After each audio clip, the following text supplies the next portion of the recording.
अंधकार में गुरु मंत्र उजारा, अंधकार में गुरु मंत्र उजारा, गुरु के संग सगल निस्तारा, गुरु के संग सगल निस्तारा।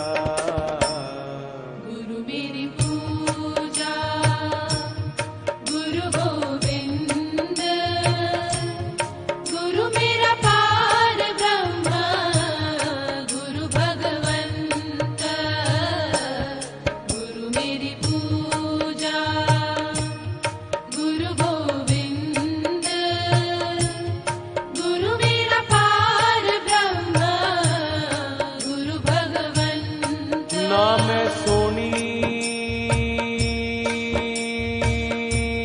ना गुण पल्ले, मैं किस दा मान करे सा, चारों चुका मेरिया चिकड़ भरिया, मैं केड़ी केड़ी मल मल धोसा, एक साबन थोड़ा तो मैल घनेरी, मैं केड़े केड़े कपड़े धोसा, बुल्ले शाह मुर्शद जे मैं ना मिलियो, मैं बैठ किनारे रोसा, गुरपुरा पाइए बड़ भागी, गुरपुरा।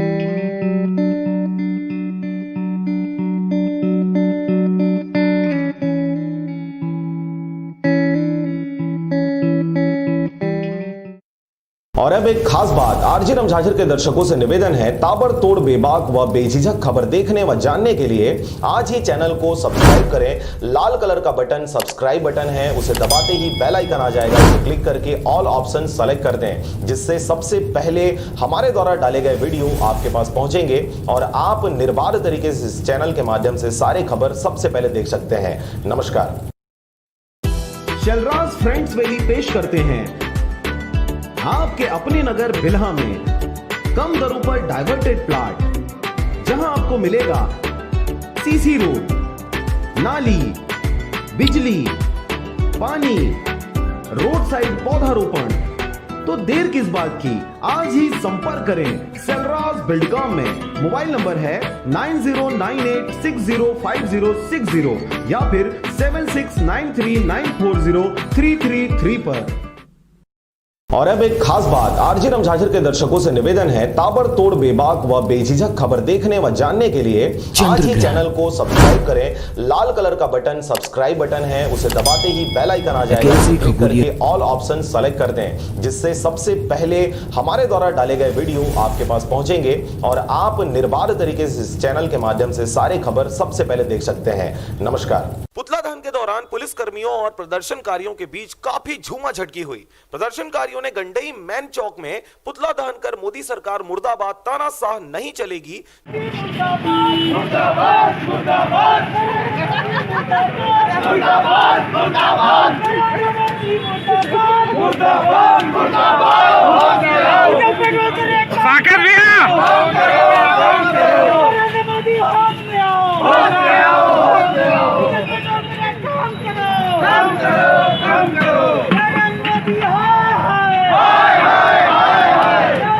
जैसे नारे लगाते हुए नगर के रेस्ट हाउस गए, जहां पर नायब तहसीलदार को राष्ट्रपति के नाम ज्ञापन सौंपा गया।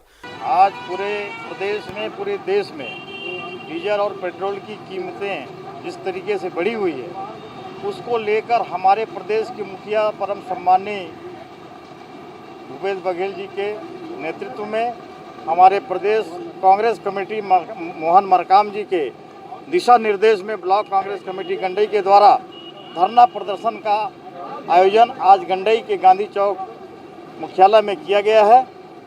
और इस महंगाई के विरुद्ध पूरा प्रदेश में कांग्रेस कमेटी जो है हर ब्लॉक इकाई में, पूरे जिले में, पूरे प्रदेश में इस महंगाई के विरोध में धरना और प्रदर्शन किया जा रहा है। हमारी प्रमुख मांगे यह है कि पेट्रोल और डीजल की जिस प्रकार से कीमतें बढ़ी हुई है, इस डीजल और पेट्रोल की कीमत कम किया जाए, किसानों को राहत दिया जाए, महंगाई जो बढ़ी हुई है, बेरोजगारी जो है उसको ख़त्म किया जाए। और महंगाई और जिस प्रकार से सरकार की तानाशाही, केंद्र सरकार की तानाशाही चल रही है, उस पर निरंकुश जो शासन प्रशासन चलाया जा रहा है, उस पर नियंत्रण होना चाहिए। प्रदर्शनकारियों में मुख्य रूप से पूर्व मंडी अध्यक्ष लाल टाकेश्वर शाह खुसरो, राजमहंत महेश दास रात्रे, अयूब कुरैशी, शाकिर दुबे, दिलीप ओगरे, विकेश यादव, नारायण लाल चतुर्वेदी, रणजीत सिंह चंदेल, शुभम बघेल, लियाकत अली, जस्सी महिलांगे, निरंजन धरकर, अमित टंडन, सूरज नामदेव, बालकिशन डहरिया, जितेंद्र बंजारे सहित कांग्रेस के सैकड़ों कार्यकर्ता इस अवसर पर मौजूद रहे। हम लोग भी उतना ही सजग हैं, संगठन की ओर से भी हम लोग सजग हैं कि किसानों को राहत दिया जाए और मिलनी चाहिए। उनको जो नुकसान हुआ है उनकी भरपाई होगी और हम लोग सरकार के समक्ष अपनी बात को रखेंगे। एक बात और कह रहा हूँ राजा साहब, ये वो नगर है जहाँ से बराबर 25 साल गुजर गया मांग करते करते। रमन सिंह ने भी यहाँ की घोषणा किया था पूर्ण तहसील का, उसके बाद हो नहीं पाया। भूपेश बघेल जी आए, उन्होंने भी घोषणा किया था इसको पूर्ण तहसील करने का, मगर आज तक कांग्रेस सरकार भी उस मांग को गंडई को नहीं दे पाई जो 25 साल से लगातार लोग मांग रहे हैं। अगर भाजपा की सरकार ने, डॉक्टर रमन सिंह ने यहाँ के लोगों को धोखा दिया, तो मेरा मानना है कि कहीं ना कहीं कांग्रेस की सरकार, भूपेश बघेल ने भी इस नगर के लोगों को नहीं, गंडई के साथ न्याय होगा। और हमको पूरा विश्वास है हमारे मुख्यमंत्री जी से इस विषय में हम निकट भविष्य में उनसे फिर से संपर्क करेंगे और गंडई को पूर्ण तहसील का दर्जा प्राप्त होगा। लाल टारकेश्वर शाह खुसरो, पूर्व मंडी अध्यक्ष गंडई। नरेंद्र मोदी मुर्दाबाद, मुर्दाबाद, मुर्दाबाद। नरेंद्र मोदी मुर्दाबाद, मुर्दाबाद, मुर्दाबाद। नरेंद्र मोदी मुर्दाबाद, मुर्दाबाद, मुर्दाबाद। नरेंद्र मोदी मुर्दाबाद, मुर्दाबाद, मुर्दाबाद। गंडई से चंद्र कुमार कोसरे के साथ पारसमणि भारती की रिपोर्ट, आरजे रमझाझर।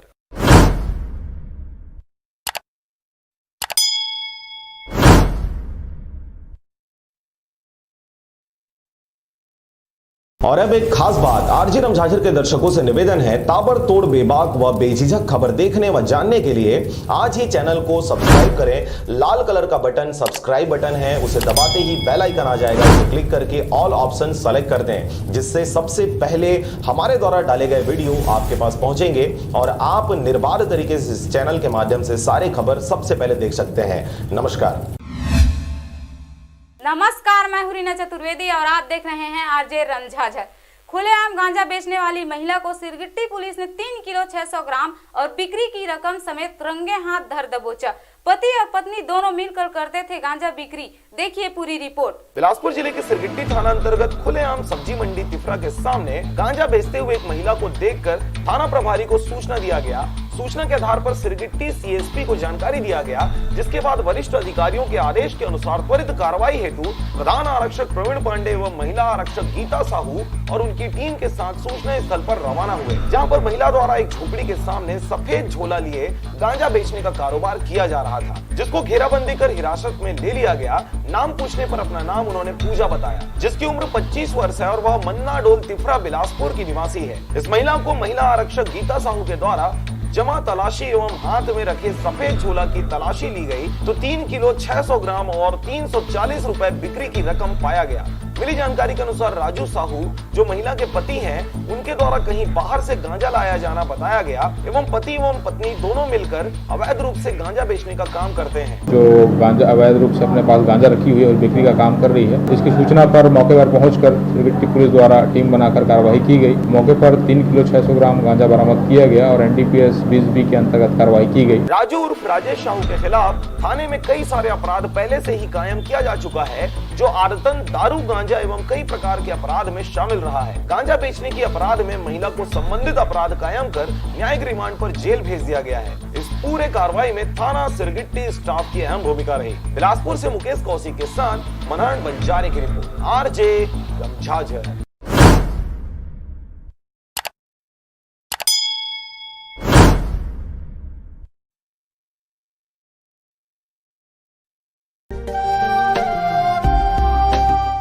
चाहते हैं मीडिया में अपना करियर बनाना, रिपोर्टर, राइटर या फिर एडिटर बनना, तो आज ही संपर्क करें RJ रमझाझर में। नमस्कार, मैं हूं रीना चतुर्वेदी और आप देख रहे हैं RJ रमझाझर। पूरे प्रदेश में लॉकडाउन होने के कारण पढ़ाई करने वाले जरूरतमंद बच्चों को बिलासपुर सिरगिट्टी थाना प्रभारी UN शांत कुमार एवं साहू मुहिम 1 रुपए के संचालिका सीमा वर्मा के आसपास में कई बच्चों को स्टेशनरी कॉपी वितरण किया गया। देखिए पूरी रिपोर्ट। बिलासपुर जिले के 1 रुपया मुहिम की संचालिका सीमा वर्मा एवं सिरगिट्टी थाना प्रभारी साहू जी का कहना है कि शिक्षा हमारे समाज के लिए बेहद जरूरी है। शिक्षा के बिना देश का विकास अधूरा है। कोरोना की वजह से बच्चे स्कूल नहीं जा पा रहे, बच्चे शिक्षा से दूर न हो, इसलिए बच्चों को प्रैक्टिस और शिक्षा हेतु आवश्यक सामग्री बांटी गई है। जी, हमारा जो उद्देश्य है वो बच्चों को एजुकेशन से जोड़े रहना है और इस हमारे कड़ी में आज हमने सिरगिट्टी थाना प्रभारी शांत कुमार साहू जी के सानिध्य में हमने छोटे छोटे बच्चों को, ज़रूरतमंद बच्चों को ज़रूरत की स्टेशनरी की सामानें हमने डिस्ट्रीब्यूट की, ताकि बच्चे इस लॉकडाउन के पीरियड में एजुकेशन से दूर ना जाए, क्योंकि हर प्रॉब्लम का सलूशन एजुकेशन है।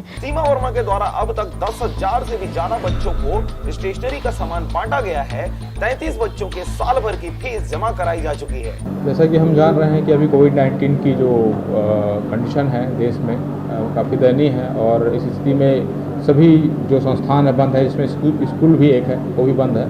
तो मेरा एक अनुरोध है सभी पालकों से कि लोगों को, अपने बच्चों को पढ़ाई में संलग्न रखें और उनको पढ़ाई से दूर ना होने दें। बिलासपुर से मुकेश कौशिक के साथ मनोहर बंजारे की रिपोर्ट, RJ रमझाझर।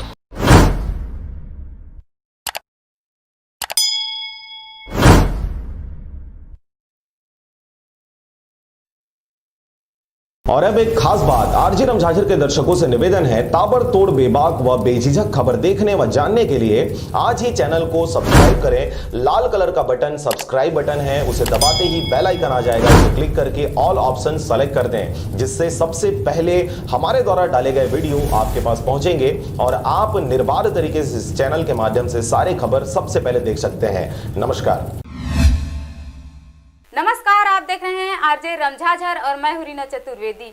छुई खदान पुलिस की दोहरी सफलता, चोरी को अंजाम देने वाला नकबंधक एवं मोटरसाइकिल चोर गिरफ्तार। छुई खदान खाने की बड़ी कार्यवाही, देखिए पूरी रिपोर्ट। बाजार अतरिया में 18 जून को रात में हुई चोरी व उदयपुर की वारदात को अंजाम देने वाले चोरों को आखिरकार छुई खदान पुलिस ने पकड़ लिया। बाजार अतरिया एवं उदयपुर में हुई चोरी को लेकर क्षेत्रवासी काफी दहशत में थे। वहीं छुई खदान की संयुक्त टीम ने चोर को पकड़ने में बड़ी सफलता हासिल की है। पुलिस अधीक्षक जितेंद्र शुक्ला के निर्देशन एवं अनुविभागीय अधिकारी खैरागढ़ GC पति के मार्गदर्शन में थाना प्रभारी निरीक्षक शशिकांत सिन्हा एवं स्टाफ द्वारा छुई खदान, खैरागढ़, कबीरधाम एवं बेमेतरा जिला के अन्य थानों से विगत दिनों घटित लगातार नकबजनी तथा दोपहिया वाहन चोरी में संलिप्त संपत्ति संबंधित चोरी उठाई गिरी। नकबजनी के चोर संजय ठाकुर, पिता खेमू ठाकुर, उम्र 21 साल एवं एक नाबालिग सहयोगी, दोनों निवासी खैरी, साजा, जिला बेमेतरा को मुखबिर की सूचना पर हिरासत में लेकर गहन पूछताछ किया गया, जिनके द्वारा संपत्ति संबंधित अपराध घटित करना स्वीकार किया गया। मालूम हो कि मेमोरेंडम कथन पर सोना चांदी के जेवर तथा 4 नग मोटरसाइकिल जब्त किया गया है। उक्त संपत्ति की कीमत लगभग 2 लाख एवं 10,000 हजार नकदी व चांदी की जब्त की गई है। आरोपी संजय ठाकुर एवं विधि से संघर्षरत बालक को थाना छुईखदान से अपराध क्रमांक 122/20 धारा 457 380 भादवी 132/2020 धारा 379 भादवी में गिरफ्तार किया गया है, जिन्हें माननीय न्यायालय JMFC छुईखदान व किशोर न्यायालय राजनांदगांव में पेश किया गया है। ये कार मोटरसाइकिल चोरी कर रहा था और सोने चांदी के जेवरात भी बाजार असरिया उदयपुर ग्रामों में किया था, न कब्जे नहीं किया था। इस संबंध में पूछताछ करके सब जब्ती किया गया और इस प्रकार कुल जो है 2 लाख से ऊपर राशि का संपत्ति जब्ती किया गया और इन्हें गिरफ्तार करके संबंधित माननीय न्यायालय में पेश किया जा रहा है। छुईखदान से पारसमणि भारती की रिपोर्ट RJ रमझाझर।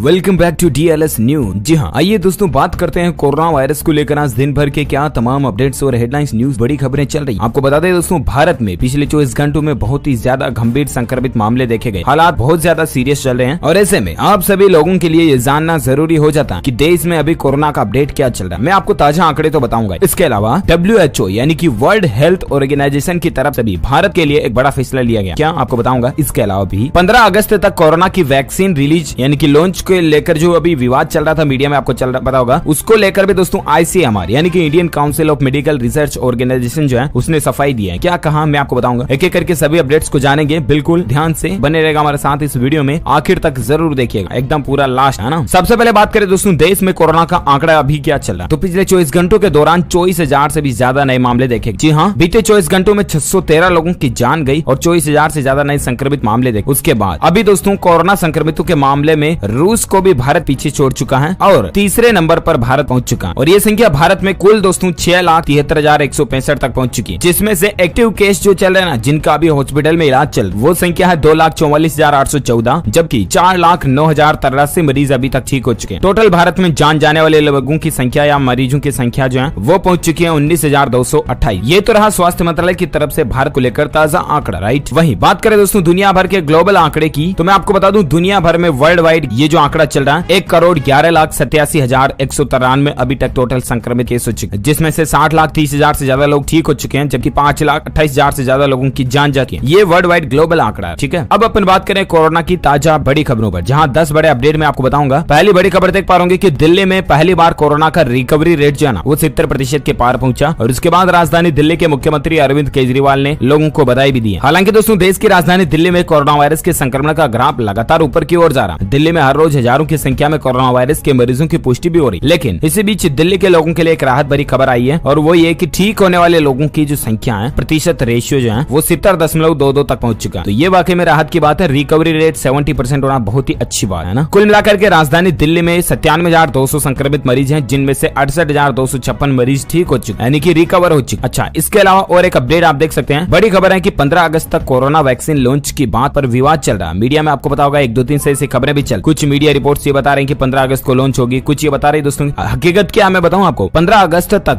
हालांकि ICMR ने तो 15 अगस्त का भी जिक्र नहीं किया, लेकिन जितनी जल्दी हो सके उतनी जल्दी क्लिनिकल ट्रायल पूरा करने की बात ICMR ने जो वो वैक्सीन बना रही उस कंपनी को कहा और बाकी मीडिया वाले लोग बड़ा चढ़ाकर बता देते हैं। तो इस पर ICMR ने एक बार फिर से क्लियरिफिकेशन दिया है। दरअसल देश के 12 अस्पतालों के प्रमुखों को 15 अगस्त तक कोरोना वायरस वैक्सीन का टीका लॉन्च करने के संबंधित पत्र पर भारतीय चिकित्सा अनुसंधान केंद्र यानी कि Indian council of medical research organization ने अपनी सफाई देते हुए कहा दोस्तों कि उसने पूरी प्रक्रिया को लाल फीताशाही से बचाने के लिए ऐसा लिखा था। ICMR ने रविवार को यह कहा कि सभी मेडिकल अस्पतालों में ऐसे परीक्षण के अनुमोदन के लिए आचार समिति होती है। इन समितियों की बैठक पूर्व निर्धारित समय पर होती और ऐसे में कुल मिलाकर के देरी ना हो मानव परीक्षण पर, इसीलिए ICMR ने तो सिंपल पत्र लिखकर के बात कही थी। बाकी लोग गप्पे मारते हैं, मीडिया में बड़ा चढ़ाकर कह देते हैं। सभी क्लिनिकल ट्रायल को पूरा करने के लिए इस वैक्सीन को 15 अगस्त तक लॉन्च करने की तैयारी है। ऐसा चल यानी कि 15 अगस्त तक क्लिनिकल ट्रायल का रिजल्ट आने की संभावना है, ना कि वैक्सीन लॉन्च हो। तो ये आप क्लियरिफिकेशन रहे, डाउट में ना रहें और ऐसा ना माने कि 15 अगस्त को कोई कोरोना की दवाई आ रही है, ऐसा ना समझे ना। ठंडे दिमाग से चीज को समझने की कोशिश चलिए। साथ ही अगली खबर है कि राजधानी दिल्ली में सर्विलांस और रिस्पांस योजना की संशोधित रणनीति भी जारी हो चुकी है। 10 जुलाई के बाद समीक्षा होगी इसकी, जहां कोविड-19 सर्विलांस और रिस्पांस को मजबूत करने के लिए संशोधित रणनीति पर एक रिपोर्ट तैयार की गई। रिपोर्ट में कहा गया दोस्तों कि मौजूदा हालात में डोर टू डोर सर्वे अच्छा विकल्प नहीं है। आपको पता होगा हाल ही में राजधानी दिल्ली में डोर टू डोर सर्वे करने का एक प्लान बनाया था, तो उसको लेकर अभी नई प्लानिंग चल रही है। एक रिपोर्ट भी तैयार की गई है केंद्रीय स्वास्थ्य एवं परिवार कल्याण मंत्रालय की तरफ से। इसके अलावा दिल्ली सरकार, ICMR और नीति आयोग ने मिलकर के ये रिपोर्ट तैयार, जिसमें ये विकल्प माना गया दोस्तों की डोर टू डोर जाना अभी अच्छा नहीं। इसके साथ ही दिल्ली की आबादी और इलाकों को 3 हिस्सों में बांटकर काम करने की एक रणनीति बनाई गई। 10 जुलाई 2020 के बाद इस पूरी रणनीति की समीक्षा की जाएगी। तो ये कुछ अपडेट चल। साथ ही अगली खबर है कि WHO ने भी माना हिंदुस्तान का लोहा, कहा कि भारत की कोरोना टेस्टिंग किट में आत्मनिर्भरता एक बड़ी उपलब्धि है। जहां दोस्तों भारत ने कोरोना वायरस महामारी से अब तक जिस तरह की जंग लड़ी है ना, उसकी शुरुआत से प्रशंसा होती आ रही। अमेरिका जैसे विकसित देशों में जहां इस जानलेवा वायरस ने लाखों लोगों की जान ले ली, वही भारत में कोरोना से मौत का आंकड़ा काफी कम है। इधर भारत के वैज्ञानिक लगातार कोरोना वायरस की सस्ती किटों और वैक्सीन पर तेजी से काम कर कोरोना टेस्टिंग किटों को लेकर भारत अब आत्मनिर्भर हो गया और अब भारत में ही सस्ती कोरोना जांच किट बन रही। इस पर दोस्तों विश्व स्वास्थ्य संगठन यानी कि WHO ने भी भारत का लोहा मानते हुए इसे एक बड़ी उपलब्धि बताया। आपको बता दें कि भारत अपनी कोरोना वैक्सीन, जिसका नाम है कोवैक्सीन, भी फिर वही बात आ गई मीडिया में, ये बार बार बताया जा रहा है दोस्तों की 15 अगस्त को लॉन्च होने जा रही है, लेकिन इसका 15 अगस्त को क्लिनिकल ट्रायल आने जा रहा है। मैंने आपको इससे पहले वाला अपडेट बताया था ना, तो ये कंफ्यूजन मीडिया में काफी समय से चल रहा है, जैसा कि आप यहाँ देख सकते हैं। और इसी बीच दोस्तों भारत की सराहना करते हुए WHO की chief scientist doctor Soumya Swaminathan ने कहा कि कोरोना वायरस संक्रमण को लेकर भारत सरकार ने शुरुआत से ही बेहद गंभीर कदम उठाए। साथ ही WHO की सिफारिशों के आधार पर जनवरी में ही कुछ उपाय किए। आज भारत एक दिन में 2 लाख से ज्यादा टेस्टिंग कर रहा है। अब भारत टेस्टिंग किट खुद भी बना रहा है। ये भारत के लिए एक बड़ी उपलब्धि है कि पिछले कुछ महीनों में भारत टेस्टिंग किटों में आत्मनिर्भर बन गए और बड़े पैमाने पर सक्षम हो। आपको पता होगा बीच में तो सरकार ने 50 लाख किट वगैरह एक्सपोर्ट यानी कि निर्यात करने की भी इजाजत दी थी। तो ये भारत के लिए बड़े ही गौरव की बात है दोस्तों, हम सभी इंडियंस के लिए भी, कि भारत इंडिपेंडेंट बन, बोले तो आत्मनिर्भर, स्वतंत्र बन रहा है, दूसरे देशों के कोई अधीन नहीं, किसी भी तरह से ट्रेड के रूप में या व्यापार के रूप में इस टेस्टिंग किट के मामले है ना। तो ये हम सभी भारतीय नागरिकों के लिए भी सीना चौड़ा करने वाली बात है। अगर आप एक सच्चे इंडियंस, भारतीय नागरिक होने के नाते दिल से इस वीडियो पर एक लाइक तो बनता है। इसी बात पर लाइक कर दीजिए फटाफट से, इन सब चीजों को मिला करके एक लाइक तो बनता है। और कमेंट बॉक्स में जय हिंद, जय भारत, वंदे मातरम जरूर लिखिए। इसी बीच मैं आपको अवगत करा देता हूँ कुछ और बड़ी खबरों से, जहाँ देख पाओगे कि सीमा विवाद, अभी जो भारत चीन के बीच मसला चल रहा है उसको लेकर और कोरोना वायरस को लेकर रक्षा मंत्री राजनाथ सिंह का बड़ा बयान निकल कर आ रहा। अस्पताल और बॉर्डर पर पूरी तैयारी है। दरअसल दोस्तों देश के भीतर कोरोना संक्रमण के संकट और देश के बाहरी सीमा पर चीन जैसे पड़ोसी देश के साथ चल रही तनावपूर्ण स्थिति के बीच रक्षा मंत्री राजनाथ सिंह ने एक बड़ा बयान दिया है। राजनाथ सिंह ने कहा दोस्तों कि देश के अस्पतालों में और बॉर्डर पर सेना पूरी तरह से तैयार। राजनाथ ने ये बात दिल्ली में बनाए गए सरदार वल्लभ भाई पटेल कोविड अस्पताल के दौरे पर कही। राजनाथ सिंह के अलावा केंद्रीय मंत्री यानी गृह मंत्री अमित शाह और दिल्ली के मुख्यमंत्री अरविंद केजरीवाल ने भी इस नवनिर्मित अस्पताल का दौरा किया। तो ये कुछ पॉलिटिकल चर्चाएं भी चल रही इस बीच। और खबर है कि लखनऊ में सिविल अस्पताल के 9 कर्मचारियों सहित DIG जेल भी कोरोना संक्रमित पाए गए। बढ़ रहा प्रकोप, हालात देख सकते हैं आप। और इसी बीच अपडेट है दोस्तों की 14 जुलाई तक ऑस्ट्रेलिया के लिए कोई भी विमान सेवा नहीं रहेगी। जी हाँ, कोरोना की वजह से रोक लगा दी गई है। दरअसल आपको बता दें कि ऑस्ट्रेलिया में कोरोना वायरस के कारण लगाए गए प्रतिबंधों के कारण 4 जुलाई से लेकर 14 जुलाई के बीच वंदे भारत मिशन के तहत निर्धारित सभी फ्लाइट्स को स्थगित कर दिया गया है। एयर इंडिया ने एक बयान में कहा कि हाल ही में ऑस्ट्रेलिया में अंतर्राष्ट्रीय उड़ानों पर लगाए गए कोरोना से संबंधित प्रतिबंधों के कारण वहां से वंदे भारत मिशन के अगले चरण में आने वाले विमानों को स्थगित किया जा रहा है। राष्ट्रीय वाहक के अनुसार सभी स्थगित उड़ानें अब 15 जुलाई से संचालित होगी। तो ये अपडेट चल रहा है क्योंकि दोस्तों ऑस्ट्रेलिया में जो हमारे भारतीय लोग फंसे हुए हैं ना, उनको वापस भारत लाने के लिए जो वंदे भारत मिशन के तहत फ्लाइट जाने वाली थी, तो ऑस्ट्रेलिया कंट्री जो है उसने अंतर्राष्ट्रीय फ्लाइटों पर बैन लगा दिया। तो फिर अब भारत से वहां पर फ्लाइट कैसे पहुंची है ना, तो इसलिए 15 जुलाई तक फिलहाल ये चीजें पहुंच रहेगी या पोस्टपोन रहेगी ना। साथ ही अगली खबर देख सकते हैं, ब्रेकिंग न्यूज है दोस्तों, पहली बार चीन में आखिर कैसे फैला कोरोना वायरस। WHO की जांच से पहले ये खुलासा देखने को मिला है। दरअसल कोरोना वायरस महामारी को लेकर चीन पर पहले से ही कई आरोप लगते आ रहे हैं, राइट। वहीं अब एक रिपोर्ट में इस बात का खुलासा हुआ दोस्तों कि चीन में 7 साल पहले एक ऐसे वायरस स्ट्रेन का पता चला जिसे मौजूदा कोरोना वायरस का सबसे करीबी समझा जाता है। TheTimes.co.uk की रिपोर्ट के मुताबिक चीन ने 2013 में मिले इस वायरस की जानकारी छिपा कर रखी थी। द सन में छपी रिपोर्ट के मुताबिक चमगादड़ और चूहे की मौजूदगी वाली एक खदान से चीन को 2013 में कोरोना वायरस से जुड़ा एक वायरस स्ट्रेन मिला। इस वायरस स्ट्रेन को चीन ने सालों तक वुहान के विवादित लैब में रखा था। कुछ दिन पहले ही WHO ने ऐलान किया कि उसकी टीम चीन में वायरस की उत्पत्ति का पता भी लगाई। वहीं अब 7 साल पहले मिले वायरस स्ट्रेन की जानकारी को कोरोना की उत्पत्ति के संबंध में महत्वपूर्ण समझा जा रहा। और आप देखते हैं WHO जो टीम भेजेगी चीन में, उसको लेकर क्या नए रिसर्च खुलासे सामने आते हैं, मैं आपको बताता रहूंगा DLS न्यूज के ऊपर। फिलहाल आप अगली खबर देख सकते हैं कि पिछले 24 घंटों के दौरान BSF के 36 जवानों का कोरोना टेस्ट पॉजिटिव पाया। 817 मरीज ठीक भी हो चुके हैं। ठीक होने वाली बात राहत की है, लेकिन दोस्तों वाकई में इस तरह से हमारे जवानों का कोरोना टेस्ट पॉजिटिव आना वाकई में बेहद दुखदायी बात है। ये BSF के जवानों में कोरोना संक्रमण बढ़ता हजारा। पिछले 24 घंटों में सीमा सुरक्षा बल के 36 जवानों का कोरोना टेस्ट पॉजिटिव पाया। इसके लिए 33 जवान ठीक हो चुके हैं। सीमा सुरक्षा बल द्वारा जारी किए गए बयान के मुताबिक अभी बीएसएफ में 526 टोटल एक्टिव केस, वहीं 817 लोग ठीक हो चुके। बता दें दोस्तों कि बीएसएफ के जवानों में संक्रमण का खतरा लगातार बढ़ता जा। चलिए इसी बीच खबर है कि कोरोना से जंग में संजीवनी बनी भारत की दवा पर डब्ल्यूएचओ ने रोक लगाई। दरअसल दोस्तों विश्व स्वास्थ्य संगठन यानी कि डब्ल्यूएचओ ने कहा है कि वह अस्पताल में भर्ती कोरोना वायरस से संक्रमित मरीजों के उपचार में मलेरिया रोधी दवा हाइड्रोक्सीक्लोरोक्वीन के प्रभावी होने या नहीं होने के संबंध में चल रहे परीक्षण को बंद कर रहा। डब्ल्यूएचओ ने शनिवार को कहा कि उसने परीक्षण की निगरानी कर रही समिति के हाइड्रोक्सीक्लोरोक्वीन और एचआईवी एड्स के मरीजों के उपचार के लिए इस्तेमाल होने वाली दवा लोपिनाविर और रिटोनाविर के परीक्षण को रोक देने की सिफारिश भी स्वीकार कर ली। तो ये कुछ मसला चल रहा है दोस्तों कुल मिलाकर के कोरोना को लेकर और इसकी दवाई हाइड्रोक्सीक्लोरोक्वीन को लेकर। हालांकि आपको पता होगा बीच में भी डब्ल्यूएचओ ने इस पर रोक लगाई थी, लेकिन हमारी भारत सरकार ने कहा था कि हम तो हमारी रिस्क पर लगाएंगे, इस दवाई को काम में लेंगे, इलाज में मतलब यूज करेंगे वगैरह। अब देखते हैं इस डब्ल्यूएचओ के नए बयान के बाद और भारत सरकार की तरफ से नए फैसले को लेकर क्या अपडेट आता है, मैं आपको बताता रहूंगा डीएलएस न्यूज के ऊपर। इसके लिए आप हमसे जुड़े रहेगा, चैनल को सब्सक्राइब करके बेल आइकन जरूर दबाए रखिए ताकि आप कभी भी कोई भी इंपॉर्टेंट अपडेट्स को मिस नहीं कर पाएंगे। जी हाँ, इसी बीच एक और अगली बड़ी खबर आप देख सकते हैं दोस्तों कि चीन के चीजें छिपाने और धोखा देने के चलते कोरोना वायरस पूरी दुनिया में फैला है। एक बार फिर से अमेरिकी राष्ट्रपति डोनाल्ड ट्रंप ने चीन पर तकंजा कसा है। दरअसल आपको पता होगा जब से कोरोना फैला अमेरिका और चीन के बीच 36 का आंकड़ा बना हुआ है, राइट। बार बार मीडिया में न्यूज में डोनाल्ड ट्रंप जो है अमेरिका के राष्ट्रपति वो चीन को दोषी ठहराते आए इस वायरस के फैलने के चलते, और ऐसे में चीन पर एक बार फिर से हमलावर होते हुए अमेरिकी राष्ट्रपति डोनाल्ड ट्रंप ने देश के 244वें स्वतंत्रता दिवस के मौके पर दूसरी सैल्यूट टू अमेरिका रैली को संबोधित करते हुए कहा कि चीन से आए वायरस के अमेरिका में फैलने से पहले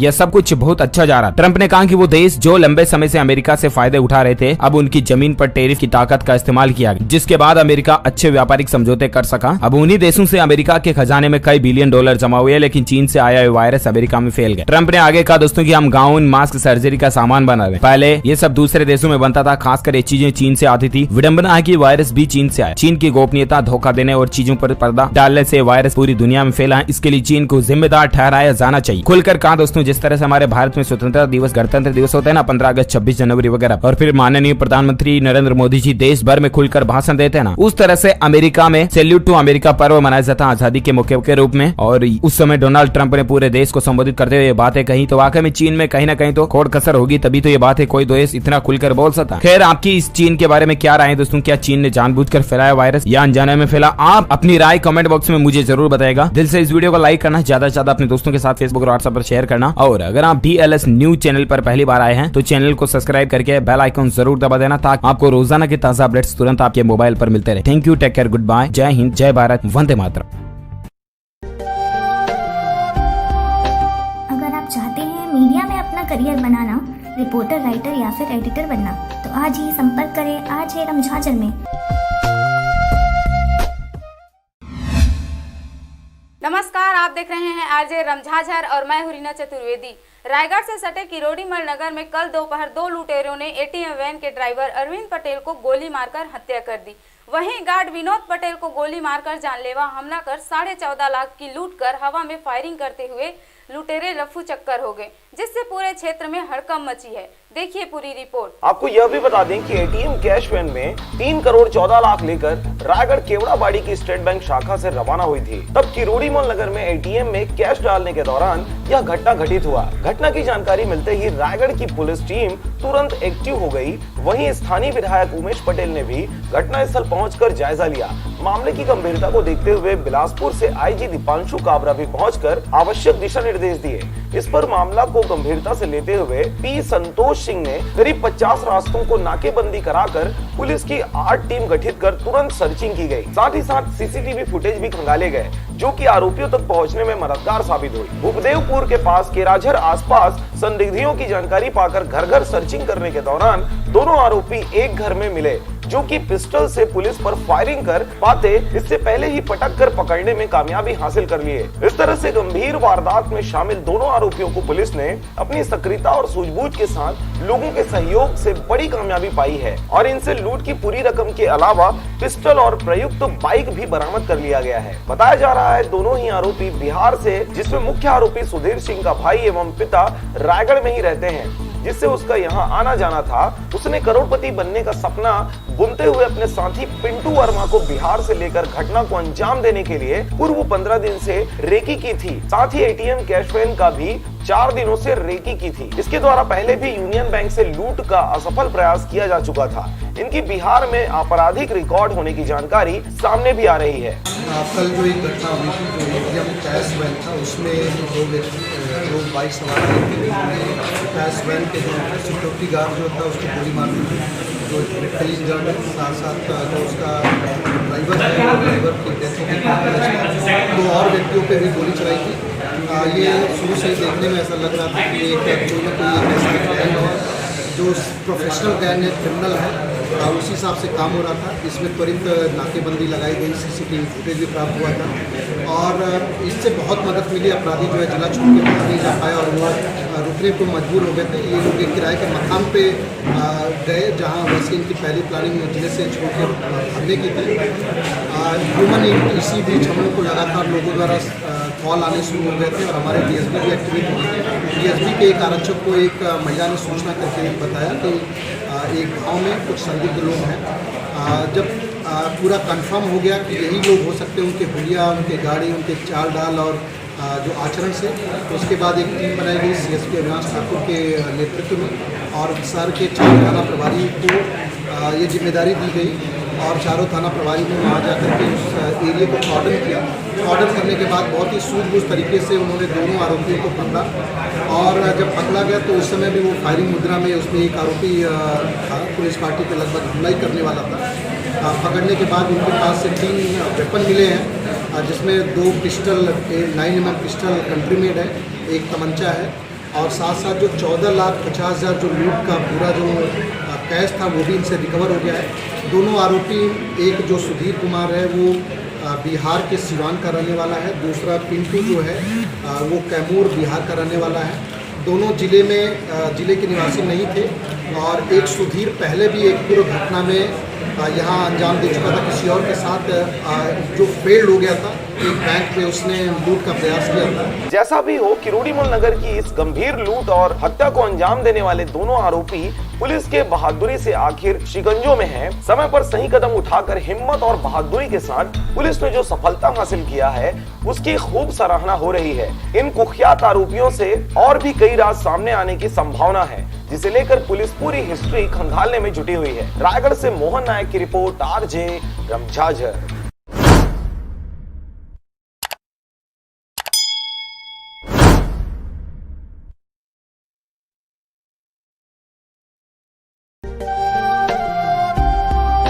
अगर आप चाहते हैं मीडिया में अपना करियर बनाना, रिपोर्टर, राइटर या फिर एडिटर बनना, तो आज ही संपर्क करें आरजे रमझाझर में।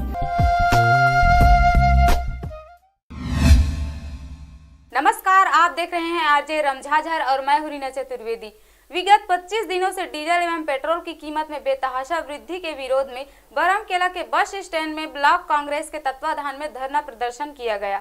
इस दौरान एक बाइक को फांसी पर लटकाया गया, फिर उसकी शव यात्रा निकालते हुए महामहिम राष्ट्रपति के नाम कीमत कम करने की मांग का ज्ञापन सौंपा गया। देखिए पूरी रिपोर्ट। इस संबंध में कांग्रेस के नेताओं का कहना था कि अंतर्राष्ट्रीय स्तर पर कच्चा तेल का कीमत कम हुआ है, बावजूद इसके पेट्रोल एवं डीजल की कीमतों में 25 दिनों से लगभग 15 से 16 रुपए बढ़ा दिया गया है, जिससे लोगों को इस महामारी के समय में दोहरा मार झेलना पड़ रहा है। इससे खेती किसानी करने में भी खर्चा बढ़ जाएगा, साथ ही दिनचर्या की सारी वस्तुएं भी महंगी हो जाएंगी। कुल मिलाकर हर तरफ से जनता पर इसका भार पड़ेगा, इसलिए कीमत को पूर्ववत किया जाए। इस विरोध प्रदर्शन में कांग्रेस के सभी प्रमुख पदाधिकारियों के अलावा कई प्रमुख जनप्रतिनिधि भी शामिल रहे।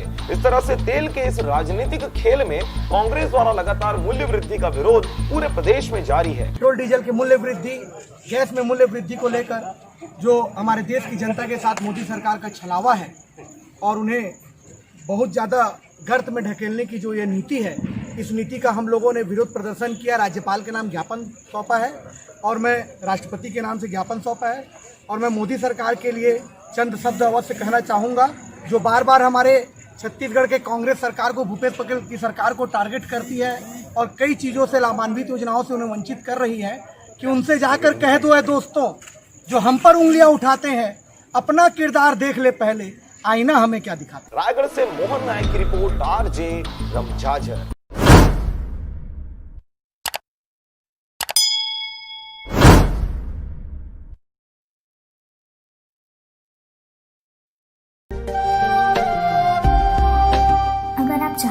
मीडिया में अपना करियर बनाना, रिपोर्टर, राइटर या फिर एडिटर बनना, तो आज ही संपर्क करें आज है रमझाझर में। नमस्कार, मैं हूं रीना चतुर्वेदी और आप देख रहे हैं आरजे रमझाझर। कोरोना संकट के बीच जब स्कूल बंद है तो शासकीय उच्चतर माध्यमिक विद्यालय लोइंग द्वारा इस अवधि में छात्रों की पढ़ाई में व्यवधान उत्पन्न न हो, इसके लिए प्राचार्य श्री RS प्रसाद के नेतृत्व में समस्त शिक्षक ऑनलाइन कक्षाएं संचालित कर रहे हैं। देखिए पूरी रिपोर्ट। उन्होंने ऑनलाइन पढ़ाने वाले शिक्षकों को कक्षा में पढ़ाने का फील हो, इसके लिए अन्य शिक्षकों को पढ़ाने वाले शिक्षक के सामने बैठने की व्यवस्था की है। हायर सेकेंडरी के भी PL गुप्ता हर्ष चैनल में भी कक्षाएं ले रहे हैं। प्राचार्य श्री RS प्रसाद ने बताया कि शुरुआत में जब वे ऑनलाइन कक्षाएं ले रहे थे तो छात्रों को कई समस्याएं आ रही थी। इन समस्याओं को देखते हुए उन्होंने YouTube पर फिजिक्स की कक्षाएं, फिजिक्स क्लासेस बाय प्रसाद सर नाम का चैनल प्रारंभ किया एवं उसमें नियमित रूप से कक्षा 12वीं, 11वीं, कक्षा 10वीं की फिजिक्स एवं विज्ञान के पाठ डाल रहे हैं, जिन्हें विद्यार्थियों द्वारा काफी पसंद किया जा रहा है। उनके YouTube चैनल पर 200 से भी अधिक छात्र जुड़ चुके हैं एवं नियमित कक्षाओं का लाभ ले रहे हैं। उन्होंने यह भी बताया कि यदि किसी छात्र को कोई डाउट हो तो उसे दूर करने के लिए WhatsApp ग्रुप भी बनाया गया है, जिसमें प्रश्न करने पर नियमित रूप से उसका जवाब देते हैं। इस प्रकार YouTube एवं ऑनलाइन कक्षाओं की सहायता से छात्रों को अधिक से अधिक लाभ पहुँचाने का प्रयास किया जा रहा है। रायगढ़ से ब्यूरो रिपोर्ट RJ रमझाझर।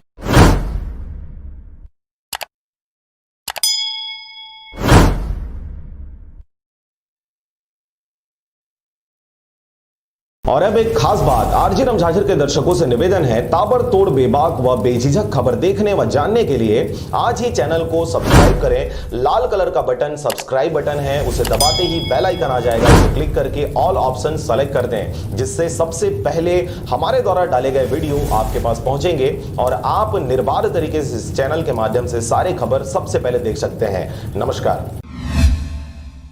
नमस्कार, मैं हूं रीना चतुर्वेदी और आप देख रहे हैं आरजे रमझाझर। उद्यान विभाग द्वारा ग्राम पंचायत के पोषण बाड़ी विकास योजना के अंतर्गत गांव के किसान को फलदार वृक्ष का किया गया वितरण। वृक्ष की देख रेख करने समझाइश भी दिया गया। देखिए पूरी रिपोर्ट। पर्यावरण को स्वच्छ एवं सुरक्षित रखने के लिए छत्तीसगढ़ सरकार द्वारा कई प्रकार की योजनाएं चलाई जा रही है। इसी कड़ी में बलौदाबाजार जिले के जनपद पंचायत भाटापारा के अंतर्गत ग्राम पंचायत गुलेडिया में सरपंच लोकेश रू के नेतृत्व में उद्यान विभाग की ओर से पोषण बाड़ी विकास योजना अंतर्गत कृषकों को फलदार पौधे एवं सब्जी वाले पौधे का वितरण किया गया, जिसमें गाँव के काफी लोगों ने चरण बढ़ाकर आगे आए और सभी ने संकल्प लिया कि हम इस पौधे को अपने आंगन व बाड़ी में लगाकर इस फलदार वृक्ष का पूर्ण रूप से देखरेख करेंगे, जो आगे चलकर हमें स्वस्थ रखने हेतु ताजे ताजे फल प्राप्त होंगे। एवं साथ ही कई प्रकार के सब्जी वाले पौधे भी वितरण किया गया, जिसमें मुख्य रूप से ग्राम सरपंच लोकेश ध्रुव, कृषि विज्ञान केंद्र भाटापारा के कश्यप सर, राठौर, किसान मित्र रतन निर्मलकर, उद्यानिकी विभाग के अनंत सर उपस्थित रहे। भाटापारा से डमरू प्रसाद रात्रे के साथ मनोहर बंजारे की रिपोर्ट, RJ रमझाझर।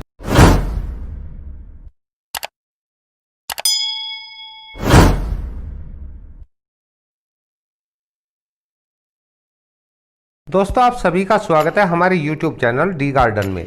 आइए जान लेते हैं अगले आने वाले 24 से 48 घंटों के बीच में देश के किन किन राज्यों पर किस तरह का मौसम देखा जा सकता है। तो दोस्तों, देश के उत्तरी मैदानी राज्यों पर आज रात से मौसम बदलने की संभावनाएं हैं, जिसकी वजह से अगले आने वाले 24 घंटों के दौरान देश के उत्तरी मैदानी राज्यों पर अच्छी बारिश होने की संभावनाएं हैं। दोस्तों, इसके बारे में हम बाद में जानेंगे। पहले जान लेते हैं गुजरात और महाराष्ट्र के बारे में, क्योंकि दोस्तों भारतीय मौसम विज्ञान ने इन राज्यों के ऊपर रेड अलर्ट और हाई अलर्ट जारी कर दिया है। जैसा कि आप देख पा रहे हैं, महाराष्ट्र की बात करें तो महाराष्ट्र में पिछले 24 घंटों के दौरान से काफी इलाकों में अच्छी भारी बारिश देखी जा रही है, जिसकी वजह से महाराष्ट्र के अधिकतर इलाकों में जल भराव हो चुका है। और दोस्तों बात करें अगले आने वाले 24 घंटों की, तो अगले आने वाले 24 घंटों के दौरान भी महाराष्ट्र के जो तटीय इलाके हैं, पालघर, पुणे, ठाणे, नासिक, रत्नागिरी और मुंबई, इन इलाकों में दोस्तों भारी से बहुत भारी बारिश होने की संभावना है, जिससे इन इलाकों में पहले से ही जल भराव के कारण बाढ़ जैसे हालात बने हुए हैं। दोस्तों अगले आने वाले 24 घंटों के दौरान भी इन इलाकों के लोगों को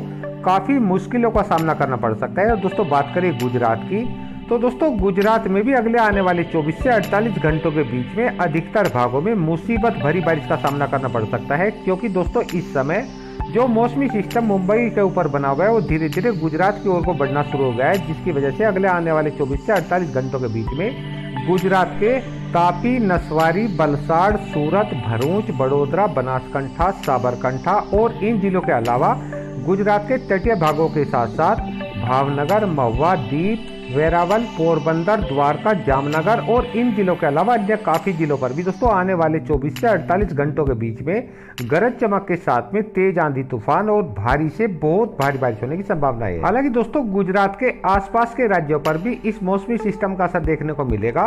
राजस्थान और मध्य प्रदेश के भी जो भाग गुजरात से सटे हुए हैं यानी कि मध्य प्रदेश के अलीराजपुर, झाबुआ, रतलाम, नीमच, धार, इंदौर, बड़वानी, खरगोन, खंडवा, बुरहानपुर, उज्जैन, देवास और दोस्तों राजस्थान के कोटा, बारा, बूंदी, झालावाड़, चित्तौड़गढ़, भीलवाड़ा, जैसलमेर, सिरोही इन जिलों के अधिकतर स्थानों पर आने वाले 24 से 48 घंटों के बीच में गरज चमक के साथ में तेज आंधी तूफान और भारी से बहुत भारी बारिश होने की संभावना है। और इसके अलावा दोस्तों बात करते हैं देश के उत्तरी मैदानी राज्यों की। दोस्तों आज रात से देश के उत्तरी मैदानी राज्यों पर मौसम बदल जाएगा, जिसकी वजह से अगले आने वाले 24 घंटों के दौरान पंजाब के अधिकतर भागों में गरज के साथ में हल्की से मध्यम बारिश होने के साथ साथ कुछ एक स्थानों पर अच्छी भारी बारिश होने की संभावना है। और दोस्तों इसके अलावा हरियाणा, चंडीगढ़, एनसीआर, दिल्ली के भी अधिकतर स्थानों पर अगले आने वाले 24 घंटों के दौरान गरज के साथ में हल्की बारिश या कुछ एक स्थान पर हल्की से मध्यम बारिश होने के साथ साथ इक्का दुक्का स्थानों पर अच्छी भारी बारिश देखी जा सकती है। और दोस्तों बात करें पश्चिमी उत्तर प्रदेश की,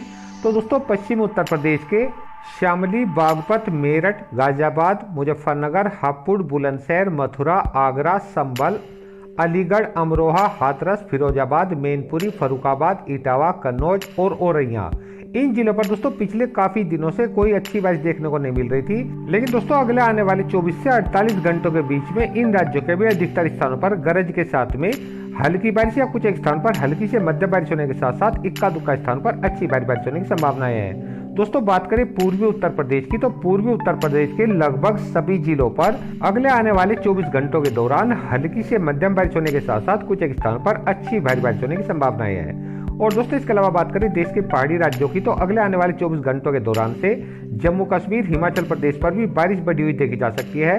इन राज्यों के कुछ एक स्थान पर गरज के साथ में हल्की बारिश या इक्का दुक्का स्थानों पर हल्की से मध्यम बारिश होने की संभावना है। हालांकि उत्तराखंड के दोस्तों अधिकतर स्थानों पर गरज चमक के साथ में मध्यम से भारी बारिश होने की संभावनाएं हैं। और दोस्तों बात करें राजस्थान की, तो दोस्तों पश्चिमी राजस्थान के अधिकतर जिलों पर पिछले काफी लंबे समय से काफी लू और भयंकर गर्मी का प्रकोप देखा जा रहा था। लेकिन दोस्तों आज रात से पश्चिमी राजस्थान के भी लगभग सभी इलाकों में मौसम बदलने की संभावनाएं हैं, जिसकी वजह से अगले आने वाले 24 घंटों के दौरान पश्चिमी राजस्थान के बाड़मेर, बीकानेर, श्री गंगानगर, जैसलमेर, जोधपुर, नागौर इन जिलों के अलावा कुछ अन्य जिलों पर भी तेज धूल भरी हवाएं चलने के साथ साथ कुछ एक स्थान पर हल्की बारिश या हल्की से मध्यम बारिश होने के साथ साथ इक्का दुक्का स्थानों पर अच्छी बारिश होने की संभावना है।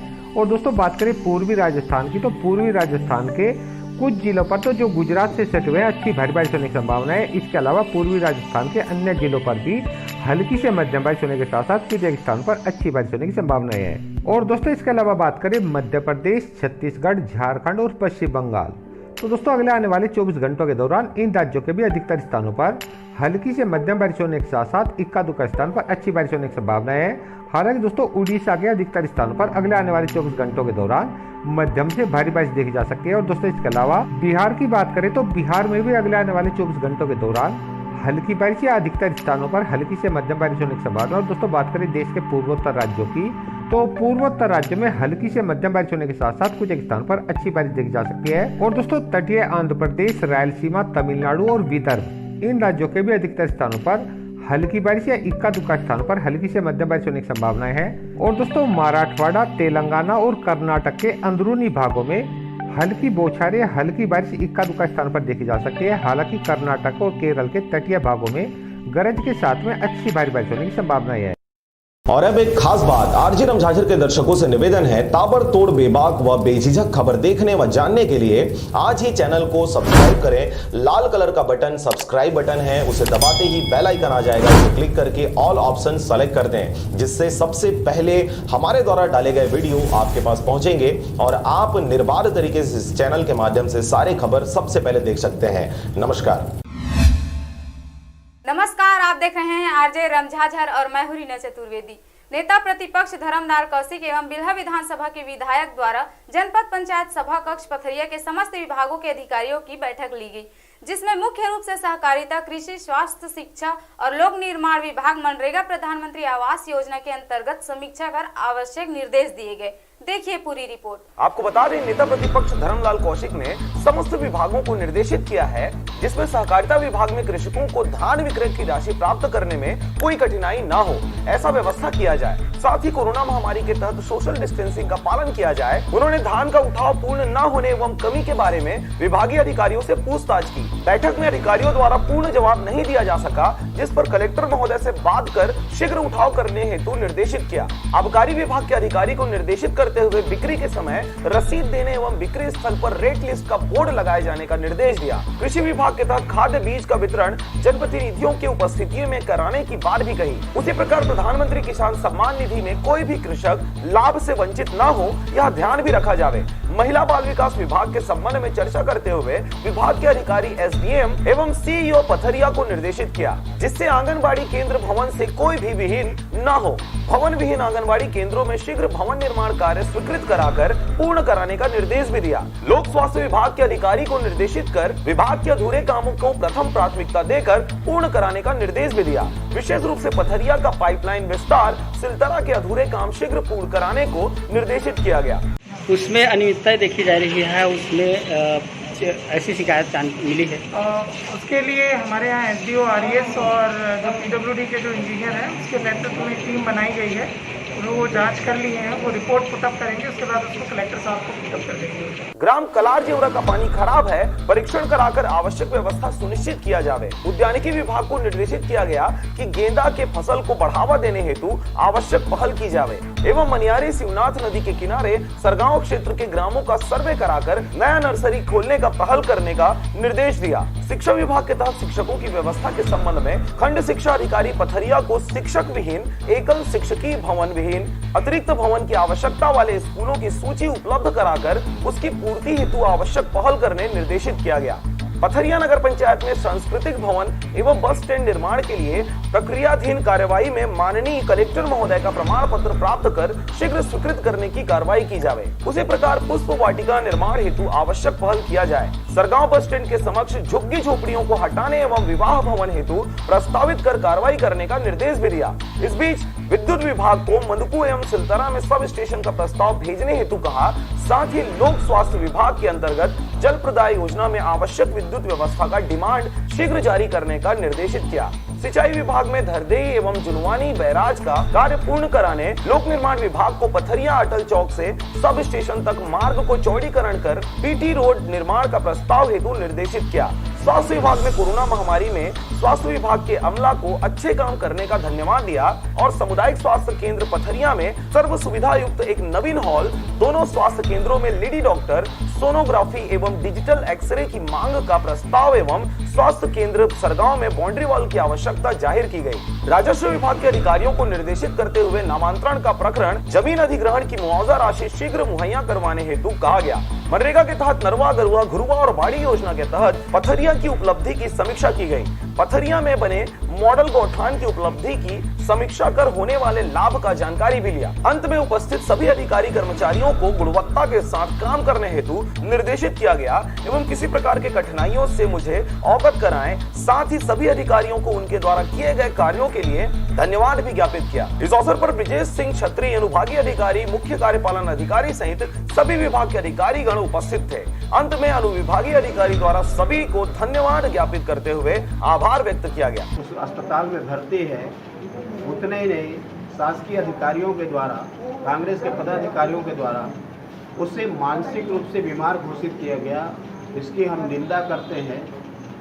आज बेरोजगारों में जो सरकार को बनाने में महत्वपूर्ण भूमिका निभाई और जिस प्रकार से सरकार ने झूठे वायदे करके सरकार में आई, सरकार में आने के बाद में अपने वादा से पलट गए हैं और अब तो मंत्री भी इस्तीफे की बात करने लगे हैं। मंत्री भी जिस प्रकार से उनका हृदय द्रवित होने लगा है, कुल मिला करके अपने वादा को नहीं निभाने का कोई तो स्वीकार कर रहे हैं। मुझे लगता है सारे मंत्रिमंडल को स्वीकार करना चाहिए। आज तक एक पैसे का बेरोजगारी भत्ता नहीं मिला है। 2500 रुपये किसानों के खाते में जानी चाहिए, केवल एक किस्त गया है। दारू घर घर तक पहुंचाई जा रही है। ये प्रदेश के लिए शर्मनाक स्थिति है। ये सरकार पूर्ण रूप से असफल है। और आज जब किसानों की खाद की समस्या है तो खाद इनके पास में नहीं है, किसान पैसा पटाए हुए हैं, बिजली इनके कनेक्शन नहीं लग रही है। पुनः याद दिलाने लगा है कि मध्य प्रदेश में दिग्विजय सिंह की सरकार थी, उसके अब लोगों को याद आने लगी। पीएम आवास को लेकर के जो लिस्ट में योग्य जो थे वो क्योंकि लिस्ट में नाम नहीं था, उनका जियो टैग किया गया था, परंतु उन पर अभी तक के किसी प्रकार की निराकरण नहीं हो पाई है। और अभी भी देखिए, जो लोग क्वालिफाइड हैं उनका मकान बनेगा, उसमें हमारे अधिकारियों के द्वारा अच्छा प्रयास किया गया है। सर्वे कराया गया, सर्वे कराने के बाद में वहाँ भेजे गए, सूची में नाम जुड़ करके आ गया है। ऐसे बहुत सारे लोग जो वंचित हो रहे थे अब उसको लाभ मिलेगा। दूसरी बात, इसमें एक जो समस्या आ रही है कि प्रधानमंत्री का पैसा आ गया है, राज्य के पास में पैसा नहीं है, और इसके कारण में जो उनको किस्त मिलनी चाहिए तो प्रथम किस्त के बाद में राशि नहीं मिल रही है। अभी प्रदेश सरकार उधारी लेने में लगा हुआ है। अब पता नहीं किस में उधारी ले करके वो यहाँ के विकास की बुनियाद रखेंगे। और मैंने कहा इसीलिए कि चुनाव जीतना आसान है, वादा करना आसान है, वादा निभाना कठिन है, और ये कांग्रेस के सरकार में हालत दिखने लगी। पथरिया से राजकुमार यादव के साथ ईश्वर साहू, नारायण प्रसाद बंजारे की report.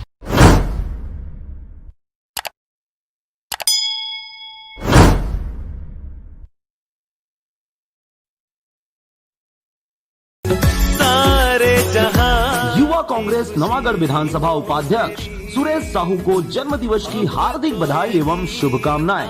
Wish you very happy birthday to you.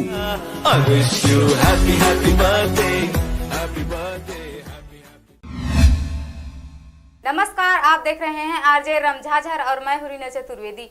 Raigarh शहर के स्वच्छता अभियान की जायजा लेने द्वार द्वार और गली मोहल्लों तक पहुंचे कलेक्टर, महापौर और आयुक्त के साथ पूरा अमला। देखिए पूरी रिपोर्ट। रायगढ़ के इतिहास में शायद ही पहले कभी ऐसा नजारा देखने को मिला होगा जो इन दिनों यहाँ के सफाई अभियान के दौरान देखने को मिल रहा है। जब से अभियान की शुरुआत हुई है तब से कोई ऐसा दिन नहीं रहा जिस दिन नगर निगम का अमला और महापौर ना पहुंचे हो। मगर आज इस अभियान के सूत्रधार कलेक्टर भीम सिंह भी वार्ड नंबर 14 पहुंचकर न सिर्फ जमीनी हकीकत से रूबरू हुए बल्कि करबला तालाब की सफाई एवं सौंदर्यीकरण का भरोसा भी दिलाया। सेंटर को विजिट किया है, जो स्पोर्ट्स जहाँ पर कूड़े के ढेर थे 3-4 जगह हैं यहाँ पर, वहाँ पर सब जगह पर गए हैं, वहाँ सफाई चल रही है और अच्छा काम नगर निगम अभी कर रहा है। बाकी सब जगह भी पूछताछ की गई कि कितने लोग जो है कूड़ा दे रहे हैं।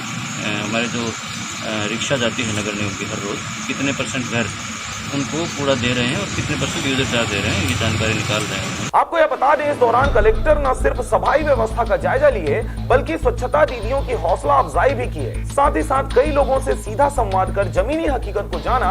महापौर जानकी काटजू के साथ साथ आयुक्त आशुतोष पांडे सहित निगम के पार्षदों की सक्रियता भी उन्होंने सराही। जो यहाँ SLRM सेंटर वहाँ गए, वहाँ की व्यवस्था देखी कलेक्टर सर ने और वहाँ पर उसको दुरुस्त करने का और आय व्यय का लेखा जोखा रखने के लिए उसके निर्देश दिए।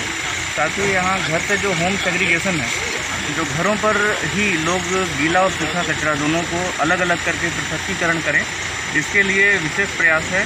आने वाले समय में इस पर ध्यान दिया जाएगा और उस पर कार्रवाई भी की जाएगी। अगर उनको हम वहीं से गीला और सूखा कचरा अलग अलग करके देते हैं तो हमारी जो स्वच्छता दीदी हैं उनका प्रयास जो है वो बच जाएगा, उनके समय बचेंगे। हर दिन सफाई अभियान की निगरानी कर रहे महापौर जानकी काटजू ने बताया कि कलेक्टर भीम सिंह ने हालातों को समझा है और जरूरत मुताबिक कार्यों को कराने का भरोसा भी दिलाया है। कलेक्टर सर, कमिश्नर, हम सभी टीम आए थे और उसमें परेशानी यह है कि उसमें बहुत गंदगी है।